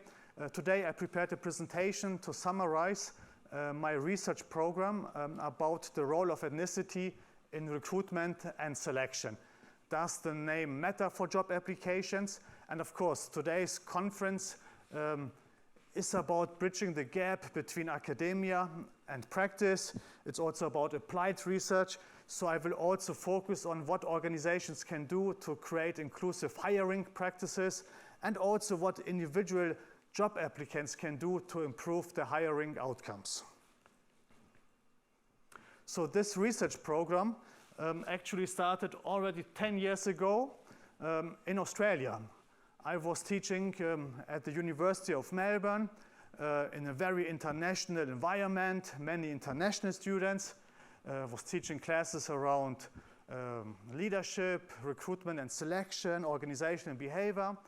And one international student asked me in one class in which we covered the topic of recruitment and selection, whether they should anglicize their name to increase their chances in the job market, in the labor market, whether it would help them to get invited for a job or to find an internship. And to be honest with you, I had no idea what to respond to this question. Did not expect this question at all, was well prepared, but simply did not expect such a question. But it was the starting point of a new research project. So I wanted to learn more about this topic, wanted to understand really, does the name influence your chances to find a job? What is the role of name and ethnicity in the labor market? And if it plays a role, why does it play a role? And also in which context, under what conditions can the name influence the decisions of recruiters? To answer some of these research questions, my team and I, we conducted a systematic literature review about ethnicity in the labor market. And for this purpose, we reviewed all resume studies. These so-called resume studies, they focus on measuring labor market outcomes for ethnic minority employees. As part of such a study, researchers create resumes of fictional job applicants, and then they submit these resumes to real job advertisements. Researchers, they use different names to represent different ethnic groups. For example, in the UK, you could use English names, Chinese names, Indian names, and then measure the number of job interview invitations, the number of positive responses, email responses, and phone calls.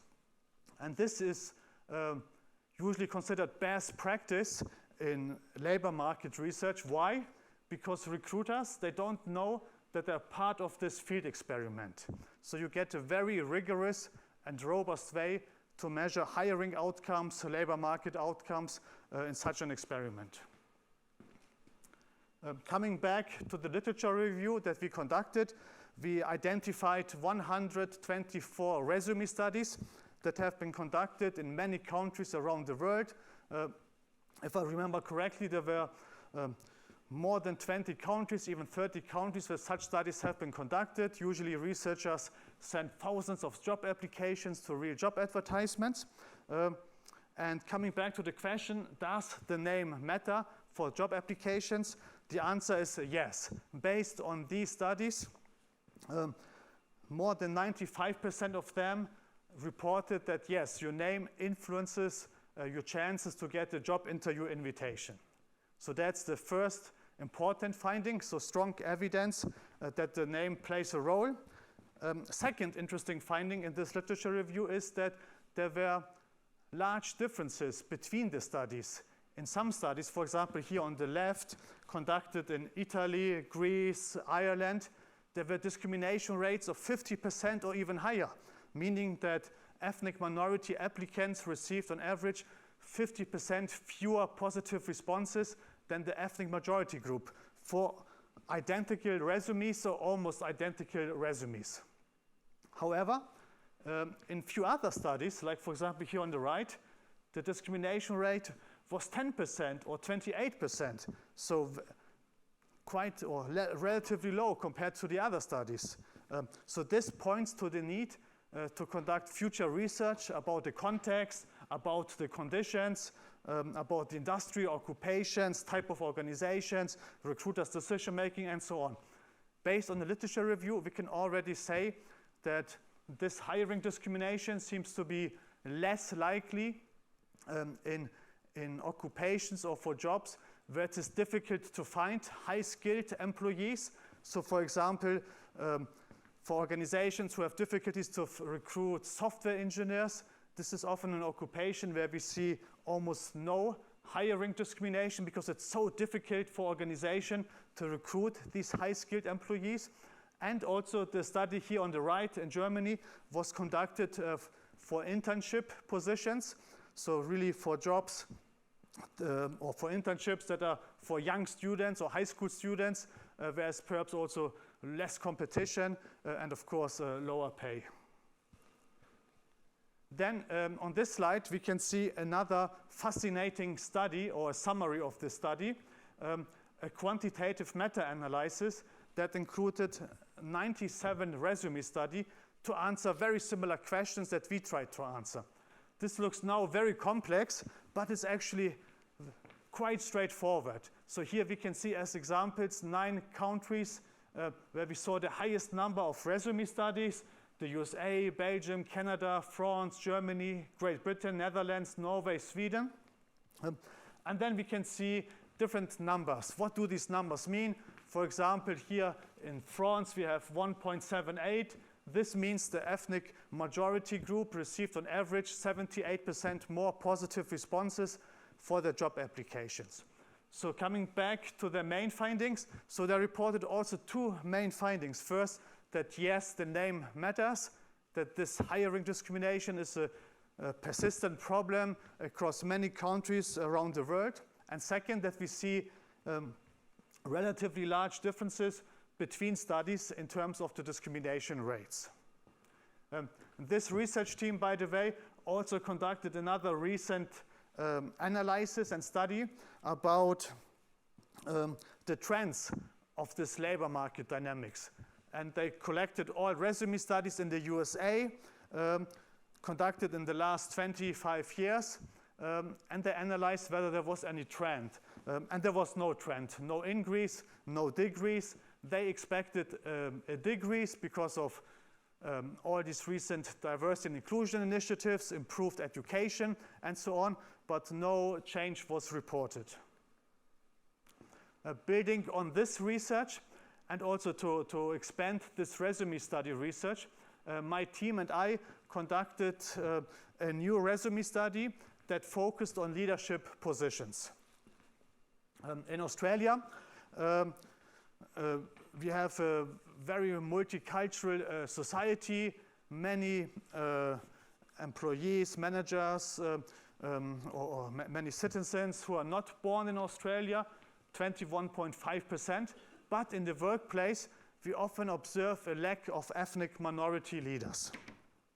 So we wanted to understand what are potential causes for this underrepresentation. In other countries, we also observe similar problems and similar issues. Speaking about the causes of underrepresentation, of course, that's not a new research area. There have been many excellent studies and articles already published, but they focus mostly on negative stereotype, lack of mentorship, lack of social networks, and we tried to investigate whether this recruitment problem is also not only a problem for entry-level jobs, but also for leadership positions. For this study, we drew on implicit leadership theory because it argues that employees, managers, that we have our leadership prototypes, the way a leader should look like, the way a leader should behave, and of course this influences or could influence recruitment and selection decisions for leadership positions.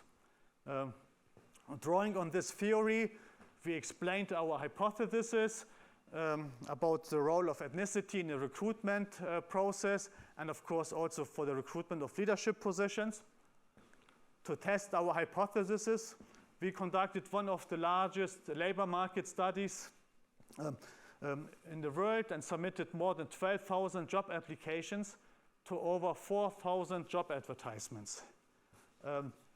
We included 6 different ethnic groups because they are the most common groups in Australia, and had job applicants with Arabic names, Aboriginal and Torres Strait Islander names, of course a group very important for historical reasons in Australia, applicants with Chinese names, English names, Greek names, and Indian names. We focused on the 3 largest cities and also included 12 different occupations to better generalize our findings and also to control for occupational effects and differences. We included low status jobs, high status jobs, and also jobs that were more female or male dominated. And of course, number 5, very important, we focused also on leadership positions. So whether the job required to lead a team, to supervise employees, or being a frontline supervision. So it was not only focused on top management position, which was actually quite rare. It was more about team leadership or being a frontline leader and supervising employees. Here we can see a descriptive statistic for our study. Again, this looks perhaps now complicated, but again, it's quite straightforward if you take some time to go through this descriptive statistic. Two important findings. First, we can see that this ethnic gap also exists in the Australian labor market. So we confirm the results of previous research. That's something we expected and something that has been done before, so that's not a surprise. Depending on the ethnic group, the responses were between 30 and 50% of a difference compared to the ethnic majority group. But what is new and interesting in our study is that we also found a stronger effect for leadership positions, that this relative high ethnic gap even increased further for leadership positions. Another interesting finding was our customer contact finding. So if the job required any interactions with the customers, then we observed a bigger ethnic gap in our findings. And second, we controlled for several variables, like the location, the city, the gender, intersectional effects, job characteristics, but they did not influence our main findings. Based on this experiment and based on the follow-up experiment, we also published 2 other articles. In the first follow-up article, we focused on the role of gender, and occupational gender segregation, and reported that women received around 50% fewer positive responses in male-dominated occupations, while they received over 40% more positive responses in female-dominated occupations. So occupational gender segregation and of course related gender stereotypes can be very negative for both, for women and for men. And number 2 was based on a follow-up experiment to investigate whether this COVID-19 context influenced the labor market dynamics, and we reported 3 main findings. First, we observed a strong drop in positive responses. So it was very hard for any of our job applicants to get a positive responses, fewer organizations that were recruiting, and therefore more labor market competition. Not a surprise, probably most of us would have expected that. Number 2, second finding was that the hiring discrimination for leadership position, which was the strongest before the pandemic, reduced to 0, disappeared. So this sounds like a positive finding. However, you have of course to consider the context where we had a strong drop of positive responses. And when nobody gets a positive response for your job application, then you have equal treatment. So you have to be careful whether you consider this a positive finding or not. And number 3 was that this hiring discrimination stayed very similar for non-leadership positions. Now let's go quickly through the theoretical contributions and future research. Of course, I know it's a conference to bridge the gap between academia and practice, so that's perhaps less important for today's session. But let me just briefly mention this if I have time. So as I said before, we contributed to leadership, implicit leadership theory, and also investigated additional causes of why ethnic minority leaders are underrepresented. And in terms of future research can conduct experiments within an organization, focus on internal promotions, whether you can observe a different dynamic there. Due to the nature of this resume study, you traditionally focus on the perspective of job applicants. Future research can partner with organizations and investigate the decision-making of recruiters or different selection systems in organizations or different policies related to recruitment and selection. Also, a limitation of this study is that we can only focus on the first stage of the recruitment process, so we do not know what is happening after this first stage, what is happening in the job interview stage. And future research can also include new technology, like the use of video resumes, and also the use of AI tools to investigate whether this has an impact on these labor market dynamics and hiring outcomes. Okay, we still have enough time to discuss some practical implications. So what can individual job seekers do? What can job seekers do from an ethnic minority background? The Career Development Association Australia asked me this question and asked me to write an article. One obvious recommendation could be to change the names, right? This would help you to increase your chances. Of course, I'm not saying that I recommend this. That's of course very controversial, and everyone has to decide this for themselves. And I find this actually very sad. If individuals must change their name to find a job, it should not be their responsibility to fix the system. But I also do not judge them. I actually understand them, right? Imagine you applied for hundreds of jobs and you always get rejected, right?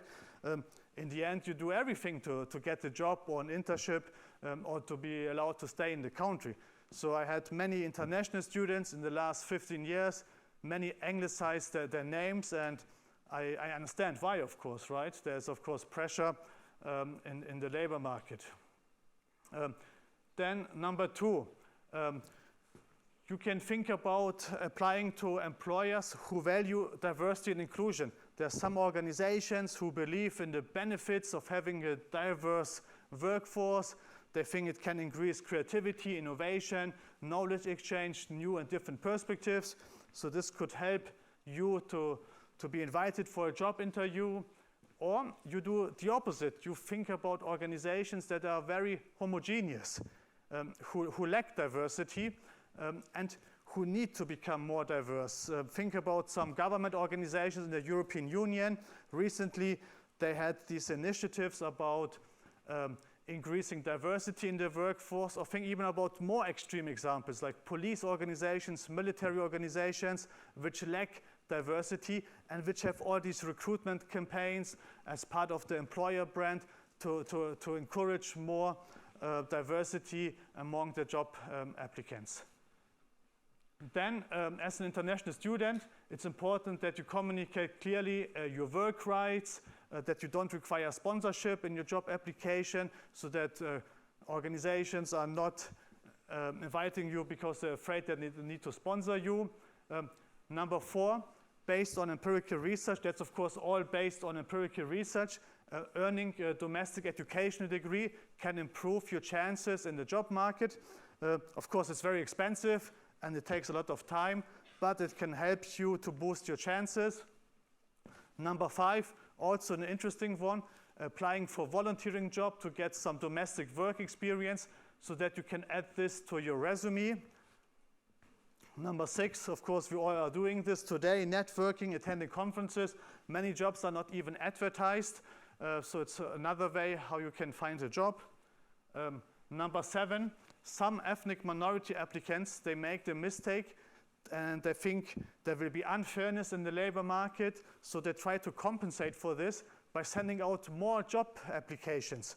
But they tend to send out always the same job applications. In contrast, research has shown it's important that you always customize your job application, that you spend a lot of time preparing one application for one specific company to increase your hiring chances.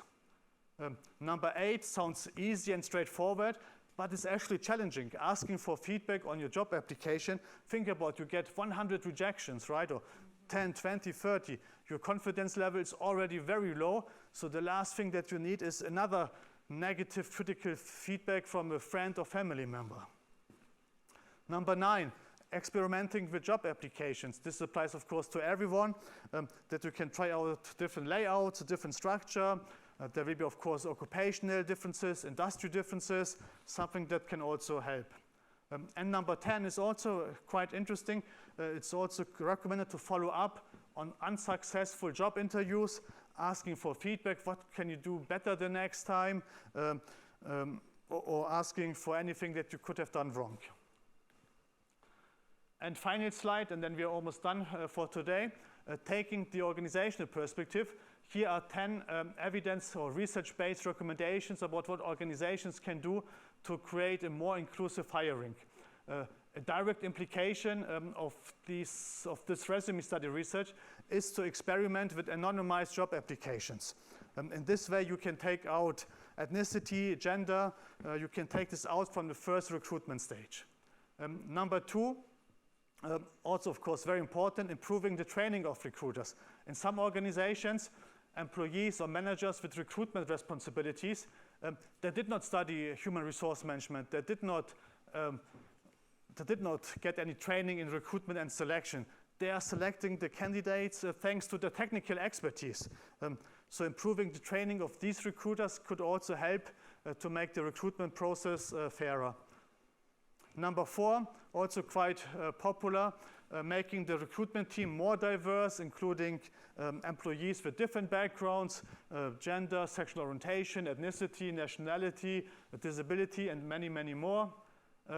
Number 5, also asking job applicants for more information, not only requiring a short one-page resume to evaluate job applicants, but also asking them to submit recommendation letters, a cover letter, a detailed overview about the task and responsibilities in the previous jobs in order to shift away the focus from demographic characteristics to the actual skills and knowledge.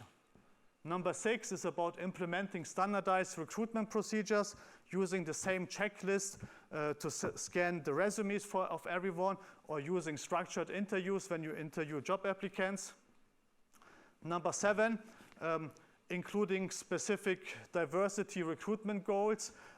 L'Oreal in Paris, for example, they included in the job description and performance evaluations of the managers a specific number of recruits that had to be from ethnic minority backgrounds or that had to be female, and only then these managers were eligible to receive the yearly performance bonus.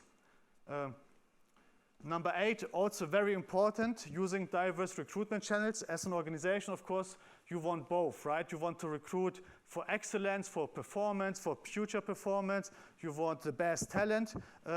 And you also want enough diversity, right? So you must make sure that you advertise the jobs through the right channels so that you get this diverse pool of applicants, so that you then really can recruit the best talent out of a diverse pool of applicants. Number 9 is about developing leadership, leaders within your organization and offering mentoring programs. And number 10, of course, now very important in human resource management research, dominating human resource management research in the last 3 years, is about the use of AI in recruitment and selection, and whether this can help to make this process fair and more inclusive. We still have not enough evidence, but it's definitely a very interesting field, and organizations can experiment with these new tools. Otherwise, thanks a lot, and we're looking forward to discuss this topic with you in the afternoon. Thanks.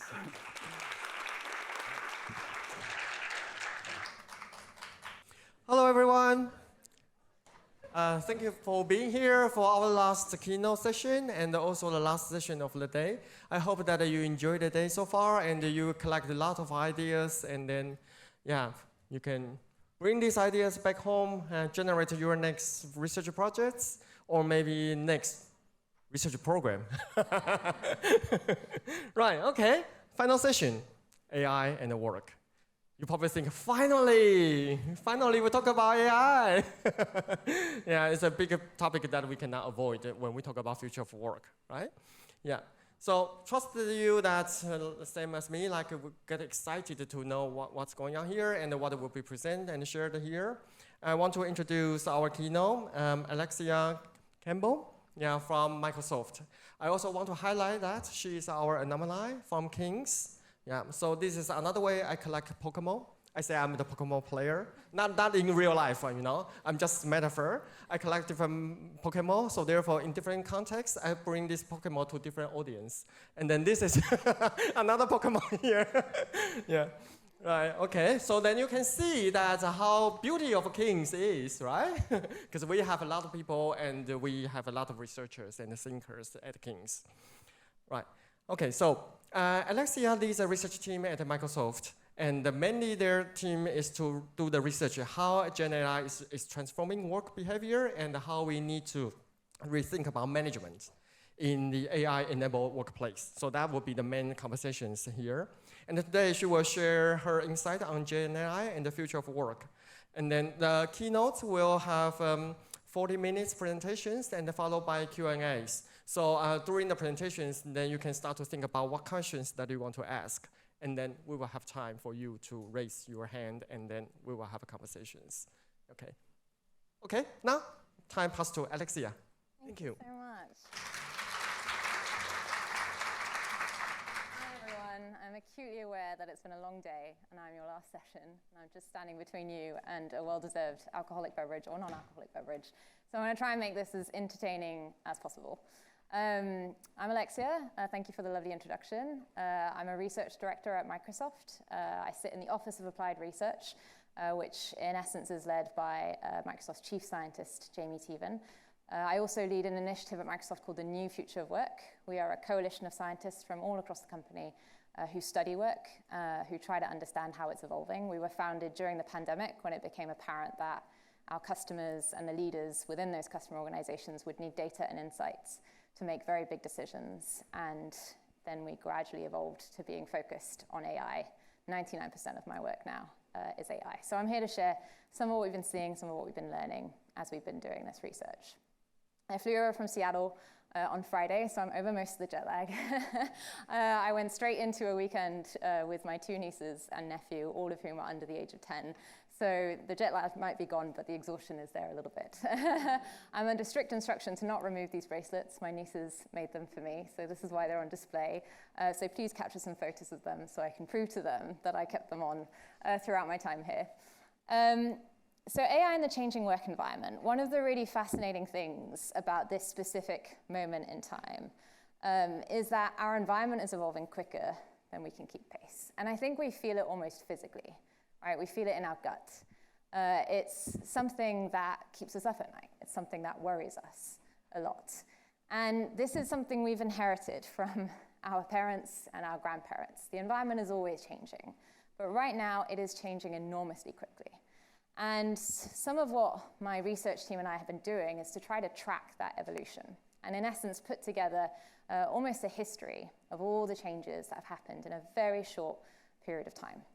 So we're going to walk through that history together just to get a sense of all the different adaptations we've had to make. So if we think about sort of the origins of modern information work, it's very important to get a grasp of the type of environment that modern information work was born into. And an environment, any environment, is made up of 2 key dimensions, which is, of course, the dimension of time, when do we work, and the dimension of space, where do we work. And modern information work, sort of post-industrial revolution, post-Second World War, sort of originated in the 1950s, and it mostly happened in this box here, right? Which is that the where of work was very much in the office, and the when of work was very much synchronous. It happened in meetings, with good reason, right? Back in the 1950s, there are no asynchronous methods, there are no remote work models. Most of work, in essence, happens in meetings and in the office. If you have to do asynchronous work, you have to type up a memo and have your secretary circulate that around or send out a handwritten letter. You have to wait weeks to get a reply. So the most efficient way of getting work done in the 1950s is in the office and in a meeting. Does that sound familiar to anyone? This is what all modern information work models were founded on, was this here. And then a big disruption happens, which is the internet arrives in the mid-1990s, and it really starts taking off in the early noughts. And what the internet does is that it blows up the dimension of time. Because all of a sudden, we have fax, and we have email, and we have IM, and we can communicate instantaneously. And that allows us to do work just as effectively asynchronously as synchronously. So now we have this new model here. Work mostly happens in the office, and it happens in meetings and outside of meetings. Another big disruption is now headed our way. We lived through this very recently. Most of you can probably guess what it is. COVID, that's exactly right. The pandemic enters our existence, our daily life. And what the pandemic does is that it forces the single largest remote work experiment that we have ever known. It forces us to get really good at working from home. And that blows up the dimension of space. All of a sudden, we now are able to carry out information work just as effectively from home as we can from the office. And this, by the way, is what hybrid work is. We overcomplicate hybrid work a lot, but what hybrid work actually is pretty simple. It's these 4 boxes. Now, navigating these 4 boxes, incredibly difficult. And consultants are spending millions of pounds trying to figure out how to go from one quadrant to another. Right now, for example, we are all in the same space, and we are all together synchronously. And there is huge value in that. But do we need to do that 9 hours a day? Do we need to do that 5 days a week? There is probably value to each of these boxes, and we have to articulate what that value is and why it matters for us to be able to do work in each. Now, you'll probably see that some organizations are forcing people to just stay in some of these boxes, right? To strip away some of these boxes. Because this is complicated. Like, this is not easy. Navigating these 4 boxes creates an enormous amount of complexity. But if you think about what this has required of us as humans, to go from 1 quadrant to 4 in the span of, 70 years? It's kind of remarkable. It's absolutely incredible what we've had to adapt to in a very short period of time. It's also not over. This is an extraordinary shift in how we work. And we now have a brand new development that is happening, which is, of course, AI. AI is entering the scene and is once again testing our environmental dimensions, testing the dimensions of time, testing the dimensions of space. And so when I sat down with my research team in November of 2022, when ChatGPT got unleashed onto the world, and we were trying to figure out what does this mean for work, we basically tried to map out where does AI sit in this 2x2. If these are the dimensions of work, time and space, and we have these 4 quadrants, where would you put AI? So I'm going to pretend like you're my research team. Anyone would like to hazard a guess? I hear it. In the center, okay. Anything else? Everywhere. 2 most common answers I get, in the center and everywhere. Well done for hazarding a guess. It is wrong, sorry. But I appreciate the effort. The answer is that it does not fit in this 2x2. It does not fit in the dimension of time. It does not fit in the dimension of space, because it is a brand new dimension. Just blow your minds. I don't know if there are any psychologists here, but our brains like to try to slot things into patterns, right, into pre-existing boxes. It's very hard to try and think up that which does not yet exist. But what AI is doing, in essence, is it's blowing up the dimension of intelligence. This is the first time in human history that the who of work can encompass something that is not human. We have human intelligence and we have artificial intelligence. And just like we need to ask ourselves, when should I work from the office? When should I work from home? When should I be in a meeting? When should I not be in a meeting? We now need to ask ourselves, well, when should I work with AI? And when should I work with my human colleagues? And there is not a straightforward answer to that question. But that's what I'm going to try and take us through for our remaining time together. Because every single one of us and all of the organizations that I consult with are on an AI journey. It's not a linear journey. People are in different pockets at different times. But they will go through all of these stages. And we are learning a lot as we partner with these organizations, with these leaders, to see how they adapt in each of these. So we're going to talk through each of these. We're going to talk a little bit about adoption, which is in essence, when you roll out AI, what is important? How do you communicate about it? How do you make sure that you are not leading with fear? How do you stay honest and transparent with your employees? We're going to talk about behavioral change and usage. This is the first time in human history that technology talks back. That is not natural to us. We are not hardwired to have conversations with technology. Behavior needs to change to make full use of it. Once the behavioral change has happened, people have started to install habits, work patterns will evolve. We will see the way we work change. And then the biggie, and I can spend a full hour just on that 4th stage alone, is the organization will transform as a whole. The organization is a constructed species. It's a fairly new thing. And it was based on assumptions that, for the most part, are rapidly becoming outdated. The biggest one, of course, of which is intelligence only comes from humans. That's just not the case anymore. So what does an org chart look like if all of a sudden you have intelligence coming from a machine? So we're hopefully going to cover all of that, but let's start with adoption. This is the worst AI will ever be, which is kind of crazy if you think about it. AI in this form, in the generative AI form, has only really been here for 3.5 years. So in human years, that's a toddler, right? It's running around on its chubby little legs. And we will look back and we will laugh at how unsophisticated our use of AI was at this moment in time. But for what it has been able to do in just 3 years is astonishing. These are some of the shapes and forms that it has taken in just that period of time. Now, there will be a 4th and a 5th, and the most common question that I get is, well, what is the 4th and what is the 5th? And that is a seed to plant for the Q&A afterwards. But these are some of the ones that we are seeing in the wild right now. So the entry point to AI for most people is when AI shows up as a personal assistant. Now, in this stage, AI is in essence helping you do the things you've always done, but better and faster. So it's helping you catch up on email. It's helping you draft documents. It's helping you catch up on meetings. And all of that is giving you some incremental productivity gains. And that's great, right? I have loads of stats I can show you that tell us that work is unsustainable. And now all of a sudden we have this productivity tool that allows us to become more efficient. I think this is the least interesting use case for AI, to be honest. Time savings are only as good as what you reinvest those time savings into. And I've spent many, many, many hours with leaders who are trying to quantify the value of a productivity tool. I'm much more interested in what happens as we move down the spectrum here. So as we think about AI as a new team member, in this stage, AI isn't necessarily just helping you do the same things you've always done, but better and faster. It is giving you a new skill. It is allowing you to do something that you wouldn't have been able to do before. So let's think up an example. Let's say an engineer builds a product. Typically what happens when the engineer is done building the product, they pass the product off to the marketing department. Why is that? The engineer has all of the product expertise in the world. No one is ever going to know that product better than the engineer who built it. The thing that the engineer does not have is what we call the MVE, the minimum viable expertise, as relates to marketing. They don't know how to do marketing. That's why they pass it off to the marketing expert. Well, in a world in which I can give an engineer access to a marketing agent that enables them to all of a sudden access that expertise, it is conceivable that the first draft of the marketing plan for that product would migrate over from marketing to engineering. And that, my friends, is what we call task migration.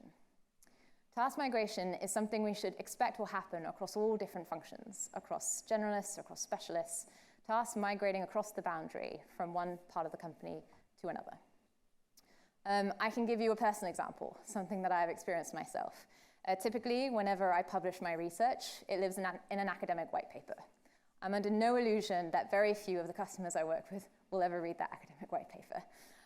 Recently, we released a study that we conducted with The Gap, the Fortune 500 retailer, and it was such a good piece of research, and it had so many relevant insights and findings that I wanted to share with those leaders.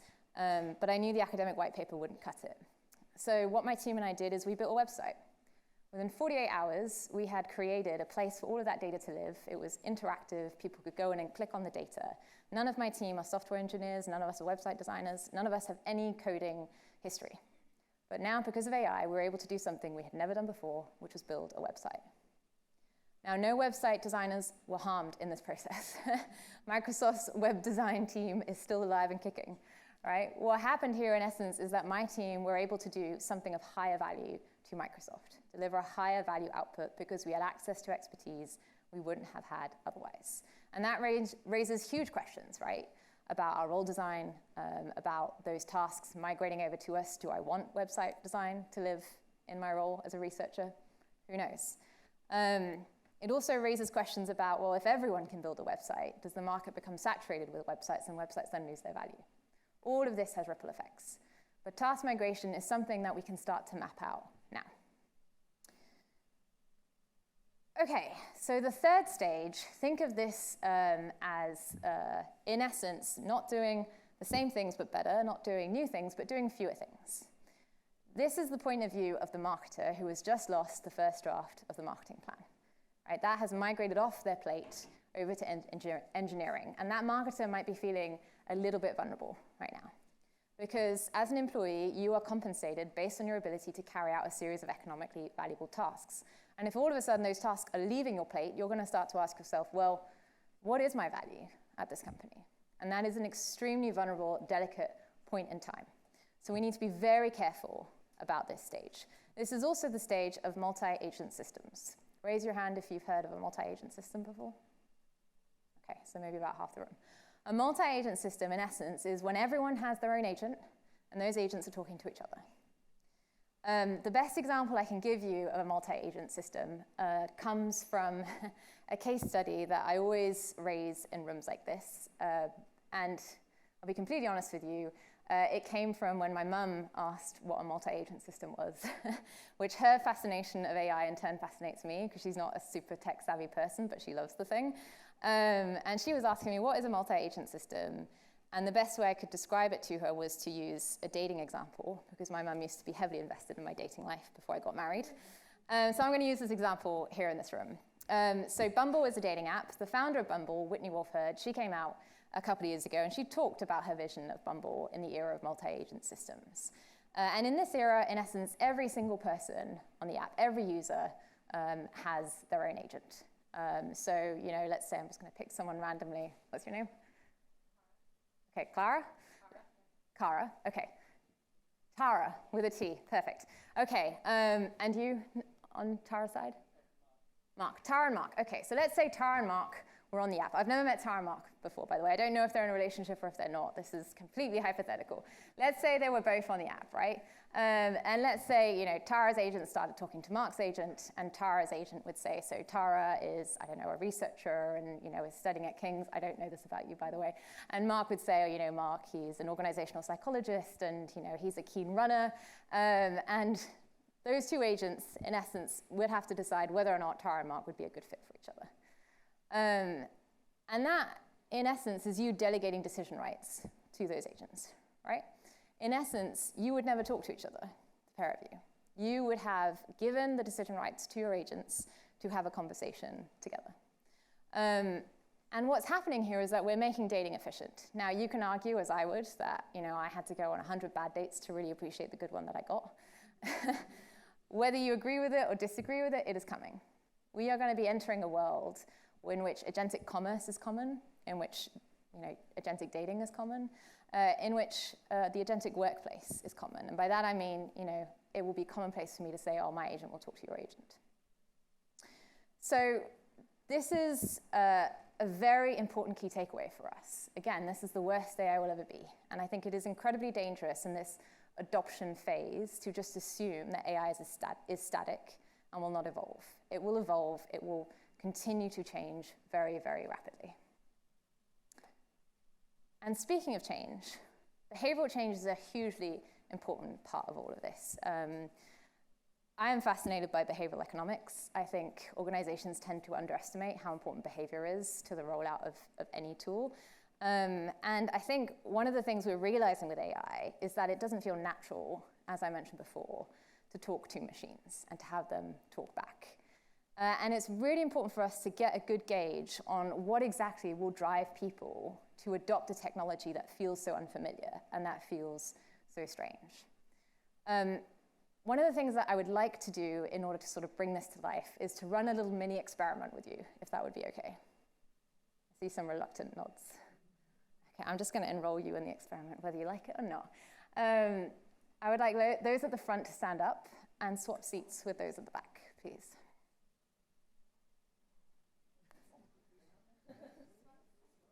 I'm just joking, everyone sit back down. You just proved my point. Behavioral change is really hard. There is a chance that in the moment where I asked you to stand up and swap your seats, your brains went, no! Because you've been sitting in these lovely seats for the last 40 minutes. You know who's to your left, who's to your right. You know where the exits are, you know where the drafts are. And all of that has created a nice, safe, familiar pattern for your brain. And your brain is trying to protect you. It's trying to keep you safe. And the worst thing you could possibly do right now is to change seats. This is basically a microcosm of what, you know, human behavior is. Hardwired within us is the need to survive. But also, we know that the only way for us to grow and evolve is to be exposed to external stimuli, is to face challenge and to face friction.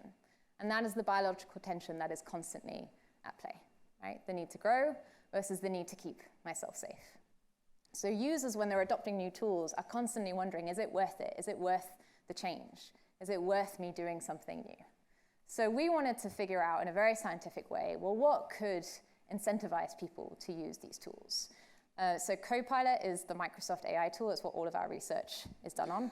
And we conducted this experiment with a marketing team at Microsoft made up of 300 people. It is led by an individual called Jared Spataro. We went to Jared and we asked him if we could, in essence, do an A/B test over the course of 6 weeks. We would divide the 300 people into two.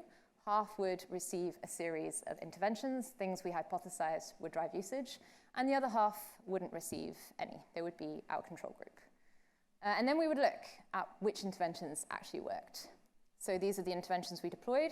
We had a senior leader every Monday deploy a series of communications, typically an email, role modeling how they use Copilot, telling people to use it. We did workshops. We did a full day of experimentation on Copilot Day. We had weekly exercises that were modeled after the types of jobs, the types of tasks marketers did. We managed to boost the usage of Copilot in those 6 weeks, a 60% boost, which was huge for us. Remember, there's a marketing team at Microsoft whose job it is to sell Copilot. So they were already incentivized to use it. So the fact that we managed to get a boost even within high usage was fantastic. But the really interesting stuff is this, right? Which is which interventions worked better than others. So this chart basically just breaks down the experiment over 6 weeks. You can see the purple line is our treated group. The blue line is our control group. You can see that Jared kicks off the comms early July. You can see his leadership team send out another follow-up email on the first Monday.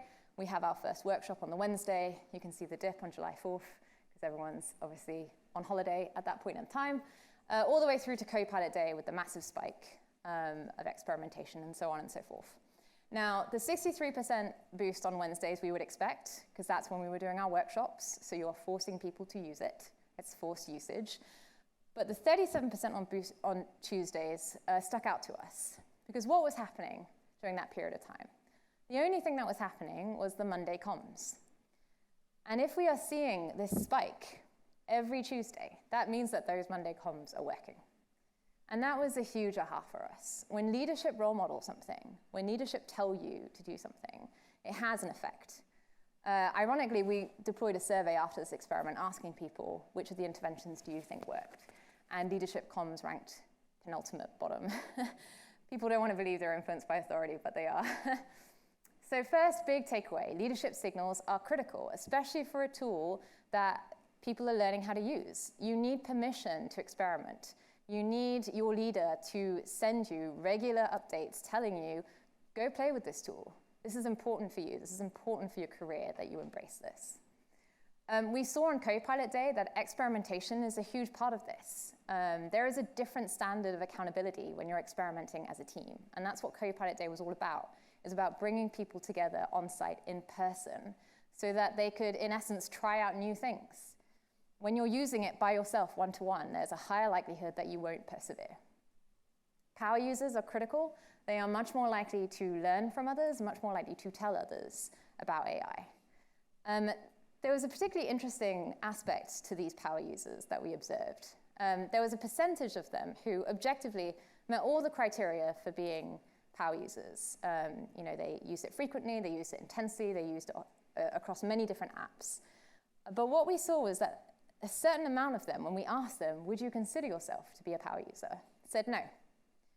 And that's quite worrisome, because if your power users, who are a small group to begin with, don't think they are power users, they're not going to champion it. They're not going to go out and be your ambassadors. So when we asked them why they thought they weren't power users, they told us, well, I can't possibly be a power user because I don't get it right on the first try. And that led us to run this very sophisticated campaign that we called the coffee machine versus the barista. Now, imagine in the morning you go down to your coffee machine to get yourself a coffee. You press the button, pre-configured setting, it doesn't deliver you your coffee. You're going to be very upset. You're probably going to throw the coffee machine out. Compare that to when you go to a barista and you say, I don't know, I would like a more complex coffee order, by the way, an oat flat white, and the barista gives you a soy latte. You're probably going to start to wonder, was it something I said, or was it the way the barista interpreted it? And that is the difference between command-based and conversation-based technology. We have been treating AI like it's a search engine, like it's a command-based tool, because our brains are hardwired to see a search box and think search engine. But if you are not having multiple prompt turns with it, if you're not having conversations with it, you're not actually using it right. The goal should not be the one prompt wonder. The goal should be long conversations back and forth with AI. Okay, so we've changed the behavior. People have developed habits. What starts happening to how they work? For this, we deployed what was at the time, I think it might still be, the largest randomized control trial of AI in the workplace to date. So we asked a bunch of co-pilot customers, organizations, to be part of this. We were hoping for 2 or 3. We got 58, which at the time told us how much hunger there was for this type of data.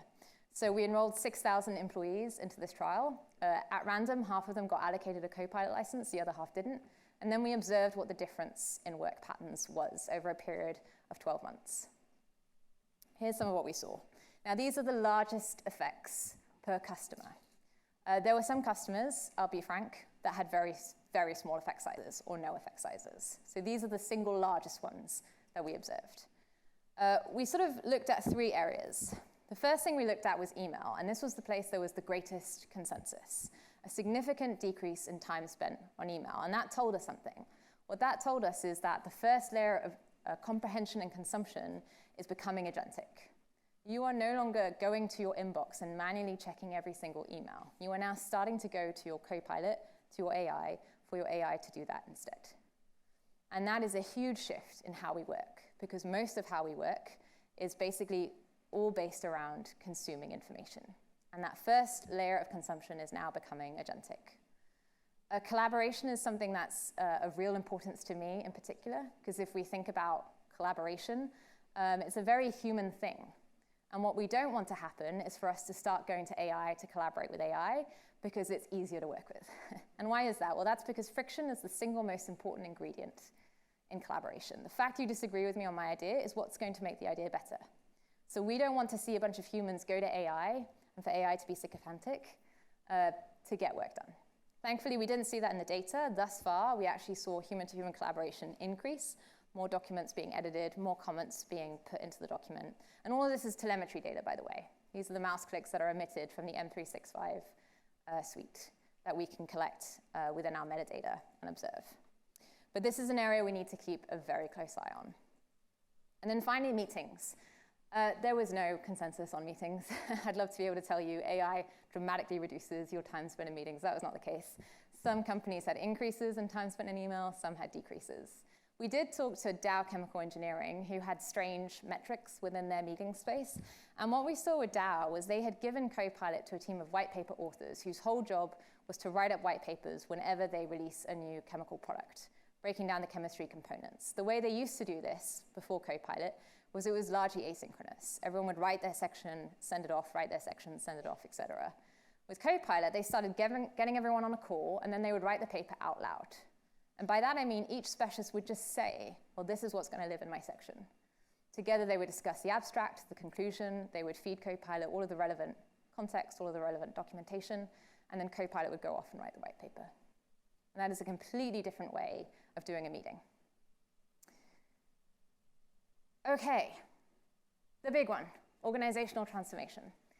What happens to the company when all of a sudden we have access to this new kind of intelligence? Well, if there's a single slide that I want you to retain throughout this presentation, it's this one. There is a narrative that is taking place out in the media, in the tech industry, that I'm not particularly fond of, which is to posit AI as like humans but better. I think that's a huge mistake. I think if we design with that in mind, we are missing out on some of the most incredible use cases. I am much more comfortable with positing that this is a brand new kind of intelligence that is very, very different from humans. This new non-human intelligence has landed amongst us, a new species, think like close encounters of the third kind, and we have to learn how to work with it. And these are just some of the ways that it is fundamentally different. First of all, its intelligence scales massively. Now, as humans, we have very short attention spans, right? I think the most amount of numbers that you can hold in your head at any one point in time is 9. We're all going to try and hold 10 after this meeting, I promise you. But that's a good thing, right? Because what that means is your attention is scarce, and anything that's scarce is valuable. Like, it means something that I'm here spending my attention and my time with you today. That signals something, right? We're also heavily influenced by recency. Most of what we hold in our heads came from the last hour or the last week. Now, AI can scale massively. It doesn't have a limit on its attention span, and it has infinite memory. So every time I'm joining a meeting now, it's not just me who's joining. If I'm taking my Copilot with me, I'm taking my 10,000 emails with me. I'm taking the last 3 years of data with me. And we've never had that before, the ability to recall information like that. Ideas are instantaneous. If I were to ask anyone in this room, give me a great idea in the next 5 seconds, you would probably struggle, not because you're not brilliant, not because you're not capable, but because you are human. And as a human, you require the right amount of creative stimuli to get a great idea. This is why we cannot quantify the value of an idea. This is why we can't track where ideas come from. We never know where or when a good idea might hit. They are unpredictable. But now with AI, I could take the transcript from this presentation, I could feed it to AI, and I could say, give me 5 great ideas for experiments that I could run with kings, based on the questions that were asked in this room. And it would predictably give me 5 ideas. So that manufacturing belt of ideas is now suddenly possible. Interactions are repeatable. The single biggest risk that I have as a researcher every time I'm about to deploy an experiment is if the experiment goes wrong, I only have one chance to get it right. When we did that experiment with Gap, that's 400 employees I have a full day with. If that day goes wrong, there's no going back. That's a huge investment from Gap. We can't afford as humans to do something 1,000 times before we get it right. But now with AI, all of a sudden, we can. Cost of experimentation has dropped. I can create simulations in which I run those experiments, and there are no real consequences to seeing if it fails. So all of a sudden, R&D, experimentation, becomes a lot more possible. Cognition is externalized. I don't understand why we're not talking about this more. As a human, your chain of thought is private, and that's a great thing, right? The fact that I can't see what you're thinking right now, in essence, incentivizes me to build a relationship with you. It incentivizes me to go ask you, what did you think about the presentation? And that's how we will build trust. But AI's chain of thought is literally on display, right? And that means knowledge becomes portable. I can copy-paste that cognition, and I can move it fluidly around the company. I can onboard someone a lot quicker. I can capture that expertise. The final one, I think, is really important from an ethical stance. The way we humans make sense of the world is literally through sense, right? That's where the terminology make sense comes from, through taste, through touch, through smell. I put my hand on a stove, it's hot, I retract it, I know not to do that again. But AI is not a physically embodied creature. It cannot taste, it cannot touch, it can't feel pain, it doesn't feel emotion, it can't lose its job, it can't die. And all of that means that we make decisions fundamentally different. All of our decisions are basically rooted in our own mortality. If I cross the road, will I die? If I make eye contact with you, will that be super awkward for us both right now? It all comes back to how will that make me feel. That's not how AI reasons at all. AI reasons based on values alignment and on the feedback loops we have installed in it. And there are many decisions in which actually having a decision maker, a decision support system, whose decisions are not rooted in mortality could be a really great thing.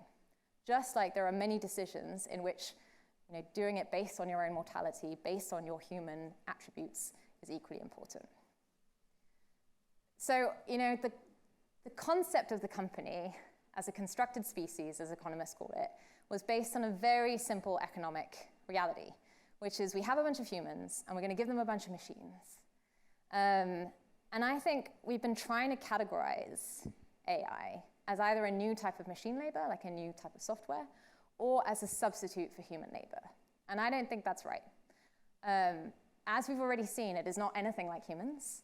And if you go down the economic criteria for machine labor, it doesn't meet any of them. We literally have published a paper on that. I would posit that it is this brand new thing.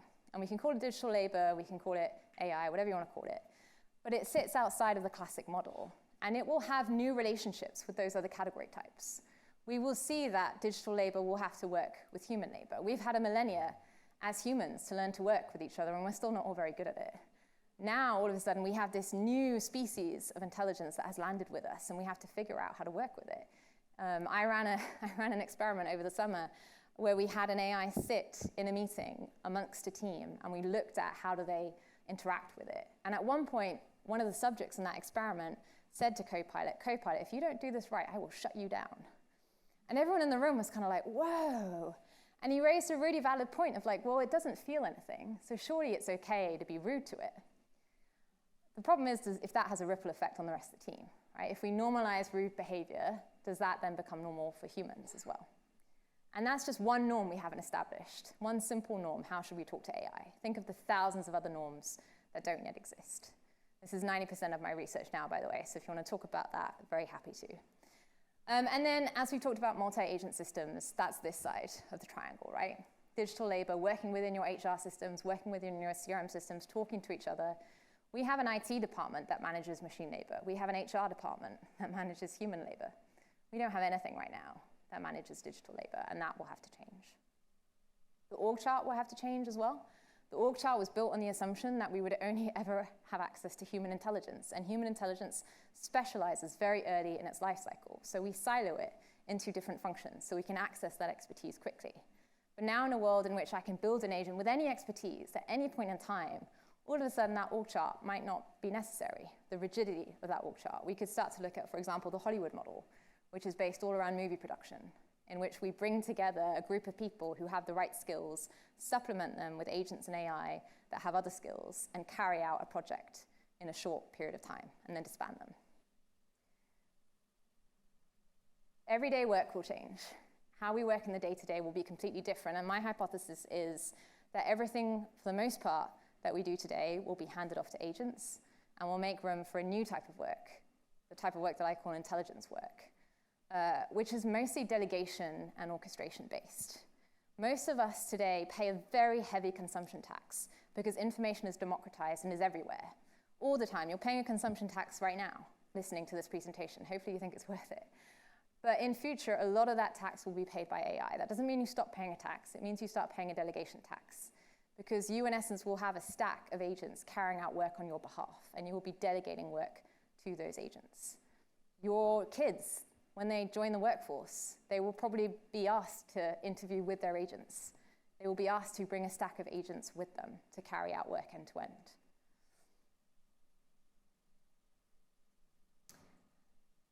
Thinking about the career ladder is the most common question I get. What should my kids do?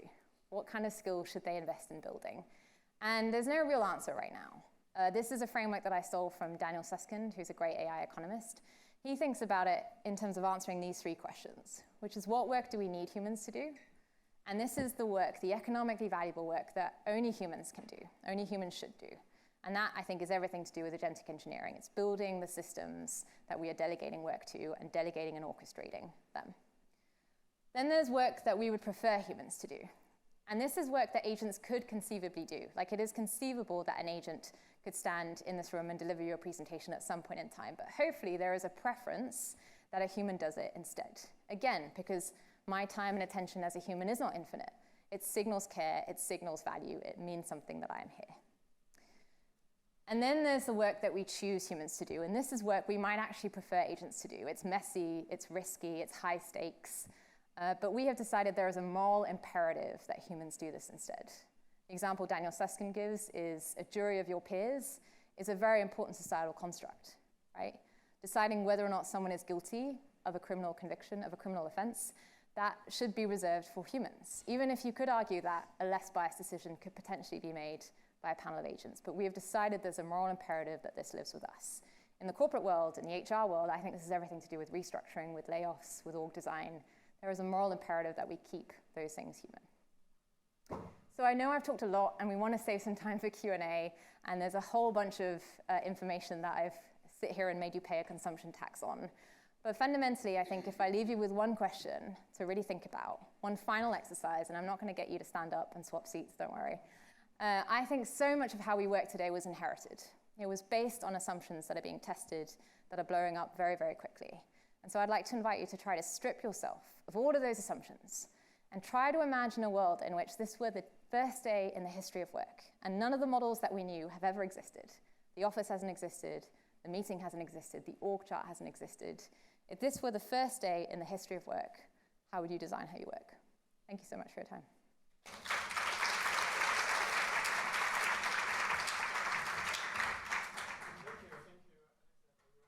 And I like these slides because then you can see job design never gone, right? We have a lot of job design researchers here. You can continue your work, right? And that even shows that human resource management is even more important nowadays. And we probably will have, we also see that that's kind of like an extension of our work and our study, because now we have a digital labor to study. And then that will be part of our human resource management in the future. Yeah, so we are shaping the future of work. We will be part of future of work, and we are creating more research for future of work. Yeah, so that's an exciting message from your talk.